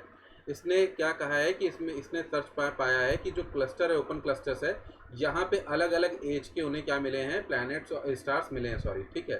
तो जो अर्लियर अंडरस्टैंडिंग थी कि सब एक एज के होते हैं, उसे ये काउंटर करती है, ठीक है। और इसकी ऑब्जर्वेटरी कहाँ पे है, देवस्थल, कहाँ पे है, देवस्थल, ठीक है। चलिए नेक्स्ट क्वेश्चन है, आर्टिकल से निकाला हुआ है। अब ऐसे छिपे हुए ये कुछ पॉइंट्स होते हैं जो आपको दिखते नहीं हैं, ठीक है, बट हमें देखने चाहिए। अगर न्यूज़पेपर आप अच्छे से पढ़ेंगे तो आप इन पॉइंट्स को अच्छे से निकाल लेंगे कि ये वाला कहीं पे स्टेटमेंट यूज़ की गई थी बट कहीं देखने को नहीं मिला। कि एपिसोड ऑफ ग्रेट गेम्स ये किससे रिलेटेड है, ब्रिटिश और रशिया से, ब्रिटिश और चाइना से, ब्रिटिश और नेपाल से, और ब्रिटिश और म्यांमार के बीच के टेंशन से रिलेटेड। तो इसका करेक्ट आंसर है ब्रिटिश और रशिया से रिलेटेड। तो ब्रिटिश जो ये जम्मू कश्मीर के एरिया में यहाँ पे जो पूरा का पूरा जो रोक लगा रहे थे ताकि ब्रिटिश यहाँ पे आ ना पाए, क्योंकि ये पूरा एशिया वाला पोर्शन आ जाता है, तो ये सब उसी के अंडर आता था, तो इंडिया में एंटर ना कर पाए, इसलिए यहाँ पे जो प्रोटेक्शन उसे की कर रहे थे वो लोग, उसे ही कहते थे ग्रेट गेम, ठीक है। करेक्ट आंसर इज है। नेक्स्ट है, गालवन रिवर जो है वो किसके नाम पे दी गई है, ठीक है। अब आप कहेंगे ये कहाँ से पूछ लिया, ठीक है, ये कहीं से नहीं पूछा है, ये न्यूज़पेपर में ही आया हुआ है, हिंदू में ही आया हुआ है, ठीक है। बट वही है कि अगर आप खोजेंगे तो मिलेगा, नहीं खोजेंगे तो नहीं मिलेगा, ठीक है। बहुत सारी इन्फॉर्मेशन होती हैं जो दी गई होती है बट आपका ध्यान नहीं जाता है, ठीक है। चलिए, तो क्या नाम था उनका। अब आप बोलोगे ऐसा क्वेश्चन पूछा जा सकता है, यार किसी भी तरीके का क्वेश्चन पूछा जा सकता है। बोल दे कि गालवन रिवर का नाम एक ब्रिटिश क्या नाम है जो खोज करता थे उनके ऊपर था, एक फ्रेंच ट्रैवलर के ऊपर था, किसी के ऊपर था, कुछ भी ऐसा बोल दे तो नहीं, ये किनके ऊपर था, गुलाम रसूल गालवन के ऊपर ये नाम दिया गया है। ये ब्रिटिश के साथ इन्होंने ये पूरा एरिया इन्होंने ही क्या है खुजवाया था इनको, ठीक है, रिसर्च के लिए यही आए थे। तो देखिए ये पूरा ग्रेविटी के ऊपर बात कर रहे हैं हम लोग यहाँ पे गालवन रिवर में। हमें मालूम ही है कि अभी रिसेंटली इंडिया और इंडियन जवानों और क्या नाम है चाइना के बीच में झड़प हुई, जिसमें दोनों तरफ काफ़ी ज़्यादा कैजुअलिटीज़ हुई हैं। तो देखिए इसी को कहा जाता है epochs of great game, 19th century tussle between British and Russia, Russia को इन्फिल्ट्रेट करने से रोकने के लिए in mountainous gates of India, ठीक है, इसी को ग्रेट गेम कहा गया। और इसमें कौन कौन सा एरिया आता है, लद्दाख आता है, सेंट्रल एशिया आता है, अफगानिस्तान आता है, लेह आता है, ठीक है। अब बात करते हैं, यहाँ पे देखिए आपको कुछ इंपॉर्टेंट देखने को मिलेगा, कुछ रोड्स और कुछ चीज़ें आपको ये पता होनी चाहिए कहाँ पे, ये हम पहले कर चुके हैं। दौलत बेग शोक दौलत बेग ओडी रोड, इस रोड का आपको पता होना चाहिए कहाँ पे। काराकोरम पास, इसकी ज्योग्राफी पूरी पता होनी चाहिए। चांगला पास, इसकी ज्योग्राफी पूरी पता होनी चाहिए। फिर उसके बाद शोक विलेज या फिर शोक रिवर, इसे ध्यान रखिए। नुब्रा वैली के ऊपर यूपीएससी पहले ही क्वेश्चन पूछ चुका है, ठीक है। नेक्स्ट है खारदुंगला पास, ठीक है। फिर उसके बाद गालवन रिवर जो है किसके ऊपर नाम दिया गया है, गुलाम रसूल गालवन के ऊपर दिया गया है। 1896 में लेड किया था इन्होंने, फ्रांसिस्को बंदा था कोई यंग हस्बैंड, ठीक है, हाँ, उनके साथ ये पूरा का पूरा इसे खोजा था उन्होंने, ठीक है। चलिए, तो ये पॉइंट्स आप ध्यान रखिएगा, ठीक है, इससे रिलेटेड आगे आपको क्वेश्चंस मिलते रहेंगे। नेक्स्ट क्वेश्चन सॉल्व करने की कोशिश कीजिए, साइंस एंड टेक का रिलेटेड ये क्वेश्चन है। Automated lung ultrasound for covid screening and monitoring through cloud based image analysis and scoring system developed by IIT Mumbai, CSI और आईआईटी पलक्कड़ और एम्स, किसने डेवलप किया है। ऐसे क्वेश्चन पूछे जाते हैं कि ये चीज़ किसने डेवलप की। Indian science and tech development में ये क्वेश्चन बड़े आराम से पूछते हैं, तो ये किया है आईआईटी पलक्कड़ ने, ठीक है। चलिए, ये पूरी न्यूज़ आप देख सकते हैं, IIT Palakkad develop ultrasound for covid screening, ठीक है। तो ये पूरा का पूरा रिसर्च यहाँ पे इन्होंने दिया हुआ है, चाहे तो आप लोग बैठ के पढ़ सकते हैं, ठीक है, बट जितना मैंने कराया उतना ही जानना ज़रूरी है। क्लाउड कंप्यूटिंग का इस्तेमाल किया है, ठीक है। नेक्स्ट क्वेश्चन आया, ये भी करंट अफेयर में आया था एक आर्टिकल में, ठीक है। अल्फ़ा और बीटा और गामा डाइवर्सिटी से रिलेटेड है, ठीक है। तो आपको करेक्ट स्टेटमेंट बतानी है, अल्फ़ा डाइवर्सिटी क्या होती है, बीटा डाइवर्सिटी क्या होती है, गामा डाइवर्सिटी क्या होती है, ठीक है। तो इन तीनों से रिलेटेड ये क्वेश्चन है, आपको ये बताना है में से करेक्ट स्टेटमेंट क्या है। चलिए, तो पहली स्टेटमेंट देखते हैं, alpha diversity refers to average species diversity in an habitat. सही। Beta diversity difference in species composition. सही। Gamma diversity measures overall number of species. तो D answer is correct. Ecology and environment static portion current affair में आता है कहीं पे भी तो देखना होता है। तो वही सारे पॉइंट्स है, देखिए अल्फा बीटा गामा, ठीक है। तो स्पेशल कंपोनेंट जो होता है बायोडाइवर्सिटी का वो बताता है। अब यहाँ पे देखिए मैंने सारा का सारा बता दिया, अल्फा डाइवर्सिटी क्या होती है सब कुछ है, बट ध्यान रखिएगा अल्फा डाइवर्सिटी का एग्जाम्पल के तौर पे देखिए कोई हैबिटेट है एक्स, वहाँ पे 5 स्पीशीज़ रहती हैं किसी एंट्स की। तो एंट्स क्या है, एक स्पीशीज़ है, तो वहाँ पे अल्फा डाइवर्सिटी कितनी हो जाएगी, 5 हो जाएगी, ठीक है। और यहाँ पे बात करते हैं बीटा डाइवर्सिटी, इसमें ध्यान रखिएगा 2 हैबिटेट की। तो निकालने का तरीका ये है, पढ़ सकते हैं आप। और थर्ड है आपका गामा डाइवर्सिटी में ओवरऑल क्या देखा जाता है, स्पीशीज डाइवर्सिटी देखी जाती है, ठीक है। अब ये कहाँ से क्वेश्चन आया, ये क्वेश्चन आया है आपका यहाँ से। देखिए हिमालयाज में जो ये डॉग्स ऊपर तक चले जा रहे हैं, इन सब जानवरों को खा ले रहे हैं, ठीक है। तो ये सबसे रिलेटेड है और पूरा इशू किससे है, देखिए यहाँ पे बीटा बायोडाइवर्सिटी से रिलेटेड ये वर्ड टर्म इस्तेमाल हुआ, तो इससे है। और इसको आप किसमें इस्तेमाल कर सकते हैं, एज सच प्रीलिम्स के हिसाब से तो कोई इतना इसमें नहीं निकल के आएगा, ठीक है। बट इसे आप जीएस पेपर 3 में जो आपका इकोलॉजी एंड एनवायरनमेंट का जो पोर्शन है उसमें आप रिलेटेड क्लाइमेट इशू और बाकी सबको लेके आप इसमें डाल सकते हैं इसका एग्जांपल। बहुत अच्छा एग्जांपल ये आपके लिए बन जाएगा, ठीक है। तो इसे आप इस्तेमाल कर सकते हैं। चलिए नेक्स्ट एक और है ऐसे ही मेंस में कहीं कोट करने के लिए कि शी मैन जो है, ठीक है, ट्रांसजेंडर्स कम्युनिटी के वेलफेयर के लिए अवेयरनेस के लिए नोएडा मेट्रो ने एक स्टेशन का नाम चल के क्या रख दिया है, शी मैन, ठीक है। चलिए सो स्टूडेंट यहाँ पे हमारे जितने भी करंट अफेयर के क्वेश्चंस थे, ठीक है, वो हमने 2 दिन के पूरे ख़त्म कर लिए और तकरीबन हर न्यूज़ कवर किए, कोई न्यूज़ नहीं छोड़ी, हर एक एंगल से उसके सारे पॉइंट कवर किए हैं, ठीक है। सो अब हम लोग जो अपनी जीएस की सीरीज़ हमारी चल रही है, ठीक है, जो स्टैटिक पोर्शन चल रहा है, तो उसमें अभी तक हम लोग तो स्टैटिक में अभी हम लोग क्या कर रहे थे, हम लोग कर रहे थे हिस्ट्री के एमसीक्यू। तो बट अब उसको मैं थोड़ा रोक दे रहा हूँ, ठीक है। हिस्ट्री के एमसीक्यू अब हम बाद में थोड़ी देर बात करेंगे। अब हम लोग ऐसा करने जा रहे हैं कि रोज़ का जो हमारा करंट अफेयर का पोर्शन है, हम इस हिसाब से चलेंगे कि अगर आप ये सीरीज़ देखते हैं तो रोज़ का आप करंट अफेयर अच्छे से कर लेते हैं, क्योंकि हम लोग एमसीक्यू फॉर्मेट में सारे जितने भी टॉपिक्स, जितने भी उसमें पॉइंट्स निकलते हैं उससे रिलेटेड, उन सबको कर लेते हैं। तो अगर आप लास्ट में रिवीजन करते टाइम इसे लेके चलेंगे और लगातार ये सीरीज़ देखते रहेंगे तो इसमें हमेशा हम लोग रिवीजन के फॉर्म में चलूँगा मैं। तो आपने देखे होंगे बहुत सारे क्वेश्चंस में रिवीजन के फॉर्म में फिर से नए तो तरीके से लेके आता हूँ। तो रिवीजन आपकी होती रहेगी।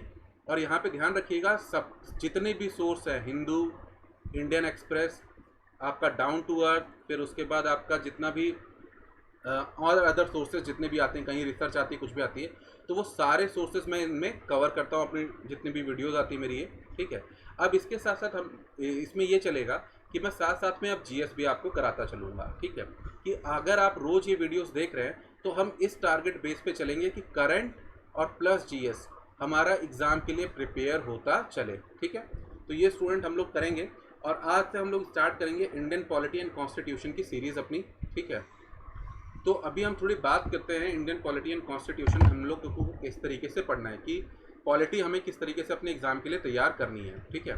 तो देखिए पॉलिटी को तैयार करने के लिए सबसे पहले आप सोचिए कि आपको सोर्सेज क्या चाहिए, ठीक है। सबसे पहले किन किन सोर्सेज की ज़रूरत है। तो देखिए सबसे पहला जो मोस्ट इम्पॉर्टेंट है दैट इज़ एम लक्ष्मीकांत, ठीक है। ये मोस्ट इम्पॉर्टेंट बुक है और सबसे बेस्ट बुक है। तो एम लक्ष्मीकांत जो है वो मोस्ट है। सेकंड आपको एनसीईआरटीज़ करनी है, ठीक है। एनसीईआरटीज़ जितनी भी हैं वो करनी है पॉलिटी एंड कॉन्स्टिट्यूशन से रिलेटेड। एक कॉन्स्टिट्यूशन एक वर्क है वो तो करनी क्योंकि बहुत सारे ऐसे पॉइंट्स होते हैं जो लक्ष्मीकांत में नहीं दिए बट आपके किस में आते हैं, वो एनसीईआरटी में दिए होते हैं। और जो तीसरी चीज़ आपको ध्यान रखनी है, जो तीसरी चीज़ आपको इसके साथ करनी है वो है करंट अफेयर। इसमें क्या होता है, मैक्सिमम पॉलिटी में भी ऐसा ही होता है, स्टैटिक पोर्शन तो होता है बट बहुत सारे क्वेश्चन स्टैटिक के वही निकाले जाते हैं जो करंट अफेयर में हो रहे हों। जैसे कि आज के इस वीडियो में हमने क्या किया, राज्यसभा इलेक्शंस के बारे में किया, ठीक है। तो आपसे एग्जाम में जब क्वेश्चन पूछेगा तो आपको लगेगा ये तो राज्यसभा से पूछा है, ये तो स्टैटिक है पॉलिटी का, बट नहीं, वो स्टैटिक नहीं होगा, वो करंट अफेयर के फॉर्म में पूछा गया है, ठीक है। तो इसलिए इस तरीके से हम लोग पढ़ते चलेंगे ताकि हमारा पहले हम लोग करेंगे क्या, पॉलिटी ख़त्म करेंगे इस तरीके से, फिर उसके बाद हम लोग उठाएंगे अपनी ज्योग्राफी, ठीक है, और फिर उसके बाद उठाएंगे हिस्ट्री, ठीक है। तो हिस्ट्री, ज्योग्राफी, पॉलिटी और उसी तरीके से इकोनॉमी, फिर ecology and environment, science tech. हम इसी वाली सीरीज़ में ही ये सारी चीज़ें करते चलेंगे, ताकि आप डेली अगर इस सीरीज़ के साथ जुड़े रहेंगे तो आपका डेली इस तरीके से कवर होता चलेगा कि आप आगे चल के नेक्स्ट ईयर अगर एग्ज़ाम दे रहे हैं, ठीक है, तो आपके सारे सब्जेक्ट नेक्स्ट ईयर तक किसी भी हाल में कवर हो, ठीक है, पूरे के पूरे अच्छे से। और अगर आप इस साल दे रहे हैं तो ठीक है, जितना करंट अफेयर हो पा रहा है और जितनी सीरीज साथ में हो पा रही है, बट इस साल के एग्ज़ाम तक भी हम कोशिश करेंगे किसी तरीके से हिस्ट्री और ज्योग्राफी ये दोनों हम पोर्शन ख़त्म कर लें, ठीक है। तो चलिए, तो फर्स्ट हम बात करते हैं कॉन्स्टिट्यूशन के बारे में कि कॉन्स्टिट्यूशन क्या होता है, ठीक है। तो कॉन्स्टिट्यूशन जो होता है किसी भी देश का, वो क्या होता है, book of rules and laws, ठीक है। मतलब जितने भी लॉज हैं उस कंट्री को गवर्न करने के लिए, किसको करने के लिए, गवर्न करने के लिए, उनको क्या किया, एक बुक के फॉर्मेट में कर दिया, तो उसी को क्या कहा जाता है, कॉन्स्टिट्यूशन कहा जाता है। अब कॉन्स्टिट्यूशन जो है वो आपका दो तरीके का हो सकता है, एक तो रिटन हो सकता है, रिटन जैसे आपका कौन सा, इंडिया का, यूएस का, और दूसरा आपका वो हो सकता है अनरिटन फॉर्म में। अनरिटन फॉर्म में कैसे हो गया, जैसे आपका मान के चलिए यूके का, ठीक है, वहाँ पे अनरिटन कॉन्स्टिट्यूशन, ठीक है। तो ये कॉन्स्टिट्यूशन का हल्का सा बेसिक समझ लिया हमने, बट हमें जो पढ़ना है, तो कॉन्स्टिट्यूशन से होता क्या है भाई, कुछ नहीं, सारे रूल्स लॉ लिखे होते हैं पूरे देश को गवर्न करने के लिए कि देश में क्या कैसे फैसले लिए जाएंगे, किस तरीके से लिए जाएंगे, ठीक है। तो उस तरीके से जैसे आप बेसिक एग्जांपल देखिए कि आपके घर में आपको 9 बजे आना है, 9 बजे घर पहुंच जाना है, तो क्या इसके लिए घर वालों ने कोई एक बुक बना रखी है कि बेटा ये घर के रूल लिखे हुए हैं तुझे फॉलो करने पड़ेंगे। तो अनरिटन लॉस भी चलते हैं और कहीं कहीं पे रिटन लॉस चलते हैं, ठीक है। जैसे ऑफिस में एक लॉ बना होता है कि आप ये मानेंगे, ऑफिस जब जाते हैं तो उन्हें क्या होता है, पूरे लॉस बनाए होते हैं कि आप ये करेंगे, ये ड्रेस पहन के आएंगे, कोर्स पूरा होता है, ठीक है। तो उस तरीके से रिटन और अनरिटन होता है। हमको जो पढ़ना है वो पढ़ना है इंडियन पॉलिटी एंड कॉन्स्टिट्यूशन, ठीक है। ये दोनों के लिए इंपॉर्टेंट है फॉर प्री एंड मेंस, ठीक है। तो हम थोड़ी कोशिश ऐसी रखेंगे कि हम प्री और मेंस दोनों को थोड़ा थोड़ा करके खींचते चलें, ठीक है। तो चलिए, पहला जो टॉपिक है आज का हमारा रहेगा वो प्रीएम्बल ऑफ इंडियन कॉन्स्टिट्यूशन रहेगा। अब हम लोग प्रीएम्बल इसलिए लेने जा रहे हैं क्योंकि अगर आप प्रीएम्बल अच्छे से समझ जाते हैं तो आप इंडियन कॉन्स्टिट्यूशन को बहुत बढ़िया से समझ जाते हैं, ठीक है। तो चलिए स्टार्ट करते हैं प्रीएम्बल ऑफ इंडियन कॉन्स्टिट्यूशन। तो कॉन्स्टिट्यूशन जो हमारा लिखा हुआ है एक बुक के फॉर्म में है, ठीक है। तो आप इसका जब फर्स्ट पेज खोलेंगे तो फर्स्ट पेज पे ही आपको क्या मिलेगा, प्रीएम्बल मिलेगा, ठीक है, प्रस्तावना। तो हम देखते हैं प्रस्तावना हमारी जो है वो कहती क्या है, ठीक है। प्रीएम्बल हमारा क्या कहता है, ठीक है। तो प्रीएम्बल हमारा कहता है, we the people of India having solemnly resolved to constitute India into a sovereign, socialist, secular, democratic and republic, and to secure to all its citizens justice, socio-economic, political, liberty of thought, expression, belief, faith and worship, equality of status and opportunity, and to promote among them all fraternity, assuring the dignity of individual and unity and integrity of the nation. In our Constituent Assembly on this 26th day, November 1949, do hereby adopt, enact and give ourselves to this Constitution. तो ये है preamble के पूरे text. अब देखिए, आपको जो ये पूरा टेक्स्ट है, ये पूरा टेक्स्ट ही याद होना चाहिए, ठीक है। जो ये प्रीएम्बल का पूरा टेक्स्ट है, आपको ये पूरा का पूरा याद होना चाहिए, क्योंकि जो क्वेश्चन जो बनते हैं आपके वो इसके ऊपर बन जाते हैं कि वी पहले आया लिखा हुआ है, सोवरिन पहले लिखा हुआ है कि रिपब्लिक पहले लिखा हुआ है, जस्टिस पहले, इक्वालिटी, मतलब इनके क्रोनोलॉजिकल ऑर्डर के ऊपर भी क्वेश्चन बन जाता है। तो इसलिए ये आपको पूरा का पूरा टेक्स्ट याद होना चाहिए, ठीक है। तो चलिए अब हम बात करते हैं प्रीएम्बल की, कि पहले प्रीएम्बल, सबसे पहले हम ये समझते हैं प्रीएम्बल की ज़रूरत क्या है, नीड ऑफ द प्रीएम्बल, ठीक है। नीड क्या है, फिर उसके बाद इस पोर्शन को करेंगे, ठीक है, कि प्रीएम्बल की ज़रूरत क्या है। देखिए एक एग्जांपल लेके चलते हैं, जैसे कि आर्टिकल 370 को हटाया गया, या फिर कोई भी रूल बनाया, कोई भी लॉ लेके आ रही है गवर्नमेंट ऑफ इंडिया, ठीक है, और आपको पता है आर्टिकल 32 के अंडर बंदा क्या जा सकता है, सुप्रीम कोर्ट जा सकता है, ठीक है, अगर उसका कोई भी राइट या फंडामेंटल राइट कुछ भी ब्रीच हो रहा है तो, ठीक है, उस नए लॉ के कारण। अब सुप्रीम कोर्ट लेके बैठेगा उस लॉ को और देखेगा कि भाई ये कितना सही है कितना गलत है, ठीक है। जो आर्टिकल 13 है इंडियन कॉन्स्टिट्यूशन का, जो डिफाइन करता है लॉ क्या होता है, ठीक है, वो इस चीज़ को देखेगा, उसके रिस्पेक्ट में देखेगा सुप्रीम कोर्ट कि ये लॉ है या सही है या नहीं है, ठीक है। तो कुछ किसके ऊपर डिपेंड करता है कि भाई जो सुप्रीम कोर्ट में जो जज बैठा हुआ है, या जो जज बैठे हुए हैं या सुप्रीम कोर्ट ही कह लीजिए, उसकी सोच समझ के ऊपर, ठीक है। तो भाई चलो सुप्रीम कोर्ट को ही अगर कोई चीज़ उसमें समझ में ना आए, क्योंकि कॉन्स्टिट्यूशन में ढेर सारी एम्बिग्यूटी है बहुत सारे आर्टिकल्स के बीच में, कोई इसको काटता है, कोई इसको काटता है, कोई आपस में सबको काट देता है। तो अगर सुप्रीम कोर्ट को ही कोई बात समझ में नहीं आ रही कि इससे रिलेटेड क्या सोल्यूशन फाइनल निकालना चाहिए, तो वो किसके पास जाएगा? तो वो जाएगा किसके पास? प्रीएम्बल ऑफ इंडियन कॉन्स्टिट्यूशन के पास। क्योंकि प्रीएम्बल क्या बताता है? ऑब्जेक्टिव्स बताता है, एम्स बताता है, ठीक है, कि ये पूरा का पूरा हमारा देश जो है वो किस आइडियाज़ पे चलेगा। तो वो उसे देखेगा, जैसे आर्टिकल 370 को देखेगा, फिर उसमें सारे के सारे आइडियाज़ को देखेगा कि क्या ये सारे आइडियाज़ फुलफिल हो रहे हैं, कहीं सब कुछ कोई दिक्कत तो नहीं है। अगर उसको सही लगेगा, डिपेंड करेगा उसकी सोच उसकी समझ के ऊपर। अगर उसको सही लगता है तो वो लॉ को पास कर देगा, अगर नहीं लगेगा तो फिर जुडिशियल रिव्यू उसका कर सकता है, ठीक है। तो चलिए, यही है प्रीएम्बल की इम्पोर्टेंस। तो प्रीएम्बल क्या है भाई? आपके मथुरा वाले यूएस वाले फूफा जी हैं, ठीक है। क्या है? फूफा जी। तो सुप्रीम कोर्ट उसे फूफा जी, मौसा जी की तरह इस्तेमाल करता है, जिनसे लास्ट में पूछा जाता है कि बेटे का एडमिशन कहाँ कराना है, ठीक है, या लड़के की शादी कहाँ करानी है। तो अब हम बात करते हैं प्रीएम्बल के बारे में कि इसका आइडिया कहाँ से लिया गया? अमेरिकन कॉन्स्टिट्यूशन से लिया गया है आइडिया, ठीक है। नेक्स्ट बात करते हैं लैंग्वेज। तो इसकी लैंग्वेज कहाँ से ली गई है? ऑस्ट्रेलियन कॉन्स्टिट्यूशन से इसकी लैंग्वेज ली गई है। नेक्स्ट बात करते हैं एनके पालकी वाला जी ने इसको क्या कहा है? आइडेंटिटी कार्ड ऑफ कॉन्स्टिट्यूशन कहा है। मतलब जैसे आपका आधार कार्ड, अब देखिए कैसे आधार कार्ड, देखिए अब क्या है, मान के चलिए आपके पास, आप अपना आधार अगर दिखाते हैं किसी को आधार कार्ड, तो बंदे को क्या दिख जाता है भाई? इसकी एज दिख जाएगी, नाम दिख जाएगा, और थोड़ा पता चल जाएगा थोड़ी चीज़ें कि किस स्टेट से बिलोंग करता है। तो अगर उसने देखा आधार कार्ड में लिखा हुआ है कि भाई बंदा लड़का रहने वाला है मेरठ का, ठीक है, तो समझ जाएगा भाई धांसू लड़का है, ठीक है। उसी तरीके से अगर उसमें लिखा हुआ है कि भाई लड़का की, बंदे की एज है भाई 35 साल, ठीक है, तो उसे लग जाएगा थोड़ा मेच्योर है काफ़ी है। वही 16 साल के लड़के की मेच्योरिटी और 35 साल के बंदे की मेच्योरिटी अलग होती है। तो एक आईडी से कुछ अंदाज़ा लग जाता है बंदे के बारे में, ठीक है। तो उसी तरीके से ये क्या है? आइडेंटिटी कार्ड ऑफ कॉन्स्टिट्यूशन है। तो अगर आप इसकी पहले वाली स्क्रीन को यहाँ पे देखेंगे तो आपको पता चल जाएगा कि ये सब चीज़ें ये कवर करता है। मतलब ये इसका क्या है? आईडी है, कुछ ऐसा ऐसा पूरा कॉन्स्टिट्यूशन होगा। अब हम बात करते हैं, it is based on objective resolution, जिसे ड्राफ्ट किया था, ड्राफ्ट यानी बनाया था, और असेंबली में, कॉन्स्टिट्यूएंट असेंबली में पेश किया था पंडित जवाहरलाल नेहरू जी ने। कब मूव हुआ था असेंबली में? 13 दिसंबर 1946 को। और इसे अडॉप्ट कब कर लिया गया? 22 जनवरी 1947 को, ठीक है। चलिए, तो यही पूरी स्टेटमेंट आपके सामने है, ठीक है, यहाँ पे लिख दी है अच्छे से। अब हम एक चीज़ को, हर एक को समझते हुए चलते हैं कि क्या क्या पूरा प्रीएम्बल आपका कहता है, ठीक है। तो प्रीएम्बल कहता है आपका, ठीक है, we the people of India. तो मतलब किसकी बात कर रहा है? वी की, मतलब हम भारत के लोग। तो ध्यान रखिएगा, यहाँ पे पूरी बात हम सभी की हो रही है। तो अगर जिस तरीके से इंडिया वर्ल्ड कप जीतती है और आप सब खुश हो जाते हैं, उसी तरीके से अगर हमारे देश में रेप्स होते हैं, मर्डर्स होते हैं, क्राइम्स होते हैं, तो उसकी भी रिस्पॉन्सिबिलिटी किसकी है? वी की है। We the people of India.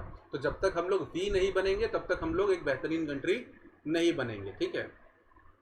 Having solemnly resolve to constitute India into a sovereign. Sovereign का मतलब होता है, सिंपल वर्ड में ले लीजिए, सुप्रीम, ठीक है। या फिर हिंदी वर्ड में बड़े बढ़िया तरीके से बता सकता हूँ मैं आपको, वो ये है अपने फैसले लेने की पूरी आज़ादी, ठीक है। तो क्या आपको अपने फैसले लेने की पूरी आज़ादी है? अभी सिलेक्शन नहीं हुआ है तो नहीं है, ठीक है। अभी मम्मी पापा सबसे पूछना पड़ता है, भैया से, दीदी से।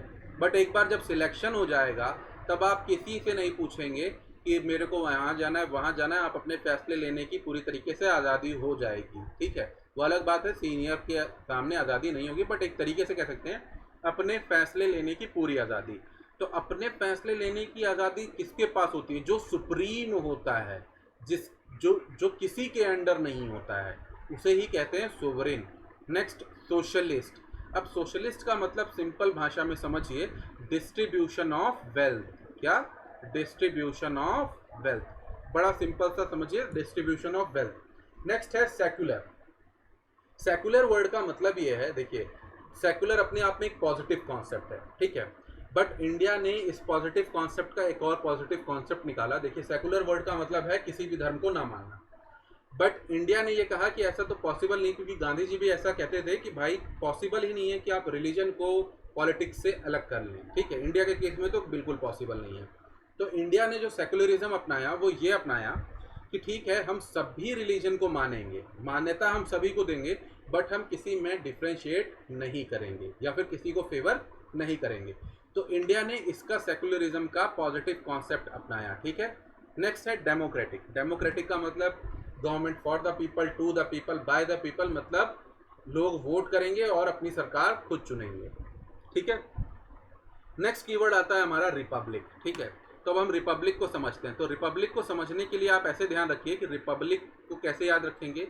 बहुतों से पूछो तो रिपब्लिक में कंफ्यूज हो जाते हैं। ठीक है, तो सिंपल वर्ड में आप अपना हेयर स्टाइल कैसे रखते हैं, आप हेयर स्टाइल कैसे रखते हैं, अपनी पसंद का रखते हैं। ठीक है, तो जैसे मेरा हेयर स्टाइल है, मैंने अपनी पसंद का रखा है। ठीक है, तो उस तरीके से हेड ऑफ द स्टेट क्या होगा, चुना हुआ होगा, इलेक्टेड होगा। ठीक है, नॉमिनेटेड होगा, बट क्या नहीं होगा, मोनार्की के थ्रू नहीं आएगा, चाचा मामा भतीजा ये सब वाला सिस्टम नहीं होगा। इसे कहते हैं रिपब्लिक, यानी कोई स्पेशल क्लास प्रिविलेज वाली नहीं होगी, इसे कहेंगे रिपब्लिक। तो सोवरेन समझा, सोशलिस्ट समझा, सेकुलर, डेमोक्रेटिक, रिपब्लिक। ठीक है, तो ये हम लोग क्या करेंगे, ऐसा कुछ देश बनाएंगे और साथ में हम सिक्योर करेंगे। क्या सिक्योर करेंगे लोगों को, जस्टिस। जस्टिस में हम क्या देंगे उन्हें, सोशल जस्टिस देंगे, इकोनॉमिक जस्टिस देंगे और पॉलिटिकल जस्टिस देंगे। तो सोशल जस्टिस का मतलब क्या है, इसे क्या ऐसे एकदम ऐसे ही लिख दिया गया, नहीं कि एमएनएम की तरह, क्या नाम है, एमएनएम ने जैसे लिरिक्स लिखे और इसे ऐसे ही लिख दिया, नहीं। देखिए, जब तक सोशल जस्टिस नहीं मिलेगा, इकोनॉमिक जस्टिस नहीं मिलेगा और तब तक पॉलिटिकल जस्टिस नहीं मिलता है। अब ये कैसे, देखिए सिंपल सी बात है।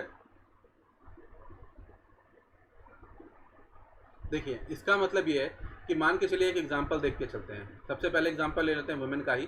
ठीक है, सबसे ज़्यादा इन्हीं के हालात बुरे होते हैं। तो आज से 100 साल पहले क्या विमेन आराम से पढ़ सकती थी जैसे आज कोचिंग्स में पढ़ती हैं, स्कूल कॉलेजेस में पढ़ती है, नहीं पढ़ती।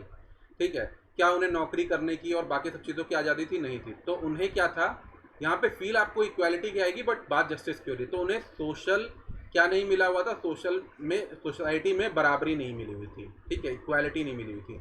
तो सोसाइटी में जब बराबरी नहीं मिली हुई थी तो यहाँ पे जस्टिस के बदले इक्वालिटी होनी चाहिए, नहीं। तो जो इक्वालिटी नहीं मिली थी ये क्यों, किस कारण से नहीं मिली थी, क्योंकि ये सोसाइटी के कारण नहीं मिली थी। ठीक है, तो इसलिए उनके साथ क्या हुआ था, इनजस्टिस हुआ था।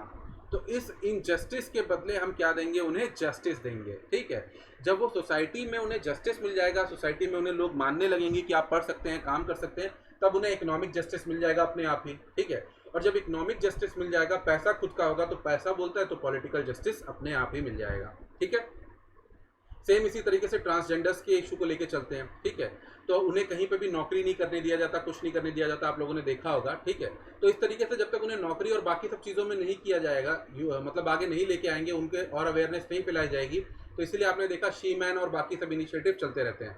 तो सोशल जस्टिस जब मिला तो इकोनॉमिक जस्टिस मिलेगा और पॉलिटिकल जस्टिस मिल जाएगा। तो हम क्या करेंगे, ऐसे लोगों को सबको देंगे, सभी को देंगे जस्टिस। फिर देंगे हम liberty of thought, expression, belief, faith and worship, ये हम सिक्योर करेंगे। लिबर्टी ऑफ थॉट, जो मन करे आप सोचिए, कोई दिक्कत नहीं, आपको उसके लिए जेल में नहीं डालेंगे। ठीक है, आपकी सोच है कि लड़कियों को नहीं पढ़नी चाहिए। ठीक है, और ये वो कोई भी कैसी सोच हो। ठीक है, तो उस थॉट के लिए आपको जेल में नहीं डालेंगे। ठीक है, आपका क्रिटिसिज्म करेंगे, सब कुछ करेंगे, जब तक आप लॉ, कोई रिटन लॉ के अगेंस्ट नहीं जाते तब तक। ठीक है, आप एक्सप्रेशन कर सकते हैं। ठीक है, प्रिंट मीडिया और कैसे भी आप जो भी बिलीफ रखें, ठीक है, कैसा भी बिलीव हो आपका, कोई उस पर रोक टोक नहीं है। फेथ, आपका जिस पे भी फेथ है, आसाराम बापू या फिर निर्मल बापू, जिस पे भी फेथ है, आप फेथ रखिए, कोई आपको नहीं करेगा जब तक वो लॉ एंड ऑर्डर के खिलाफ या आप लॉ एंड ऑर्डर के खिलाफ ना जाए। ठीक है, फिर उसके बाद वर्शिप, आप पीपल को पूजें, पेड़ को पूजें, मोटरसाइकिल बाबा को पूजें, कोई भी बाबा पूजिए, कोई टेंशन नहीं है, लॉ एंड ऑर्डर नहीं बिगड़ना चाहिए। ठीक है, नेक्स्ट है equality of status and opportunity, सभी का स्टेटस बराबर लेके आएंगे। ठीक है, तो जैसे आप न्यूज़ में देखते हैं भाई, और इन्हें आप कोट कर सकते हैं मेंस में, कि जो मैनुअल स्पेंजर्स हैं, ठीक है, उनके लिए गवर्नमेंट बहुत सारा कर रही है, तो किसी भी तरीके से स्टेटस ऊपर लाया जाए, अपॉर्चुनिटी सबको बराबर मिले। ठीक है, तो इसलिए जैसे कि जो गरीब लोग हैं उन्हें फीस का रिबेट है, किसी ना किसी चीज़ का रिबेट मिलता है। And promote among them all, सभी में क्या प्रमोट करेंगे, फ्रैटर्निटी को प्रमोट करेंगे। ठीक है, assuring the dignity of individual, हर एक इंडिविजुअल की हम डिग्निटी को मेंटेन करेंगे। ठीक है, and unity and integrity of nation, unity और इंटीग्रिटी का कॉन्सेप्ट थोड़ा सा अलग है, समझ लीजिए। यूनिटी का मतलब ये होता है एकता, और इंटीग्रिटी का मतलब होता है अखंडता। यूनिटी मतलब वो यूनाइटेड हैं बट कल अलग होंगे नहीं होंगे नहीं पता है, जैसे बॉयफ्रेंड गर्लफ्रेंड का रिश्ता, ठीक है, आज एक साथ हैं, बड़े प्यार मोहब्बत है, साथ में खा पी रहे हैं, घूम रहे हैं, 7 जन्मों तक मरने जीने की कस्में खा रखी हैं, बट कुछ महीनों बाद कुत्ते खानी शुरू हो गई, झगड़ा शुरू हो गया और ब्रेकअप हो गया, ठीक है। बट इंटीग्रिटी मान लीजिए माँ बेटी का रिश्ता, ठीक है, जिसमें क्या होता है कि भले झगड़ा वगड़ा कुछ भी हो बट वो अलग नहीं होते हैं, ठीक है। तो इस तरीके से, अब हीर रांझा वाली बात मत कीजिएगा, ठीक है। तो ये है यूनिटी और इंटीग्रिटी का कॉन्सेप्ट। यूनिटी में आज आप साथ हैं, कल अलग हो सकते हैं, इंटीग्रिटी में अलग होने की बात नहीं होती है, ठीक है।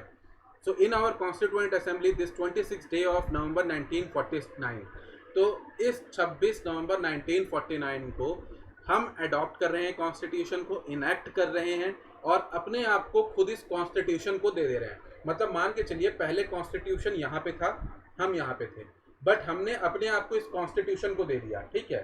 तो अब क्या हुआ, नहीं सॉरी, पहले हम यहाँ पे थे, कॉन्स्टिट्यूशन यहाँ पे था, अब कॉन्स्टिट्यूशन यहाँ आ गया, हम यहाँ पे आ गए, तो हम सारी पावर किससे ले रहे हैं, अब कॉन्स्टिट्यूशन से ले रहे हैं। कॉन्स्टिट्यूशन हमसे अब पावर नहीं ले रहा है, ठीक है, ये बात ध्यान रखिएगा, ठीक है। चलिए, क्योंकि आगे इस्तेमाल होगी। अब चलिए हम देखते हैं इंग्रेडिएंट्स क्या है प्रीएम्बल के, ठीक है।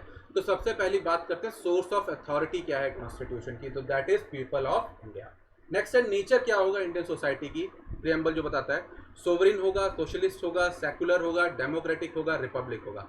सारे पॉइंट्स हम समझ चुके हैं। ऑब्जेक्टिव क्या होगा, जस्टिस, लिबर्टी, इक्वालिटी, फ्रेटर्निटी। और डेट ऑफ एडॉप्शन क्या है, 26 नवंबर 1949, दैट इज उसे हम सेलिब्रेट करते हैं कॉन्स्टिट्यूशनल डे और लॉ डे के तौर पे। अब हम देखते हैं सारे कीवर्ड्स जितने दिए हुए हैं, हर एक कीवर्ड्स को समझना जरूरी है।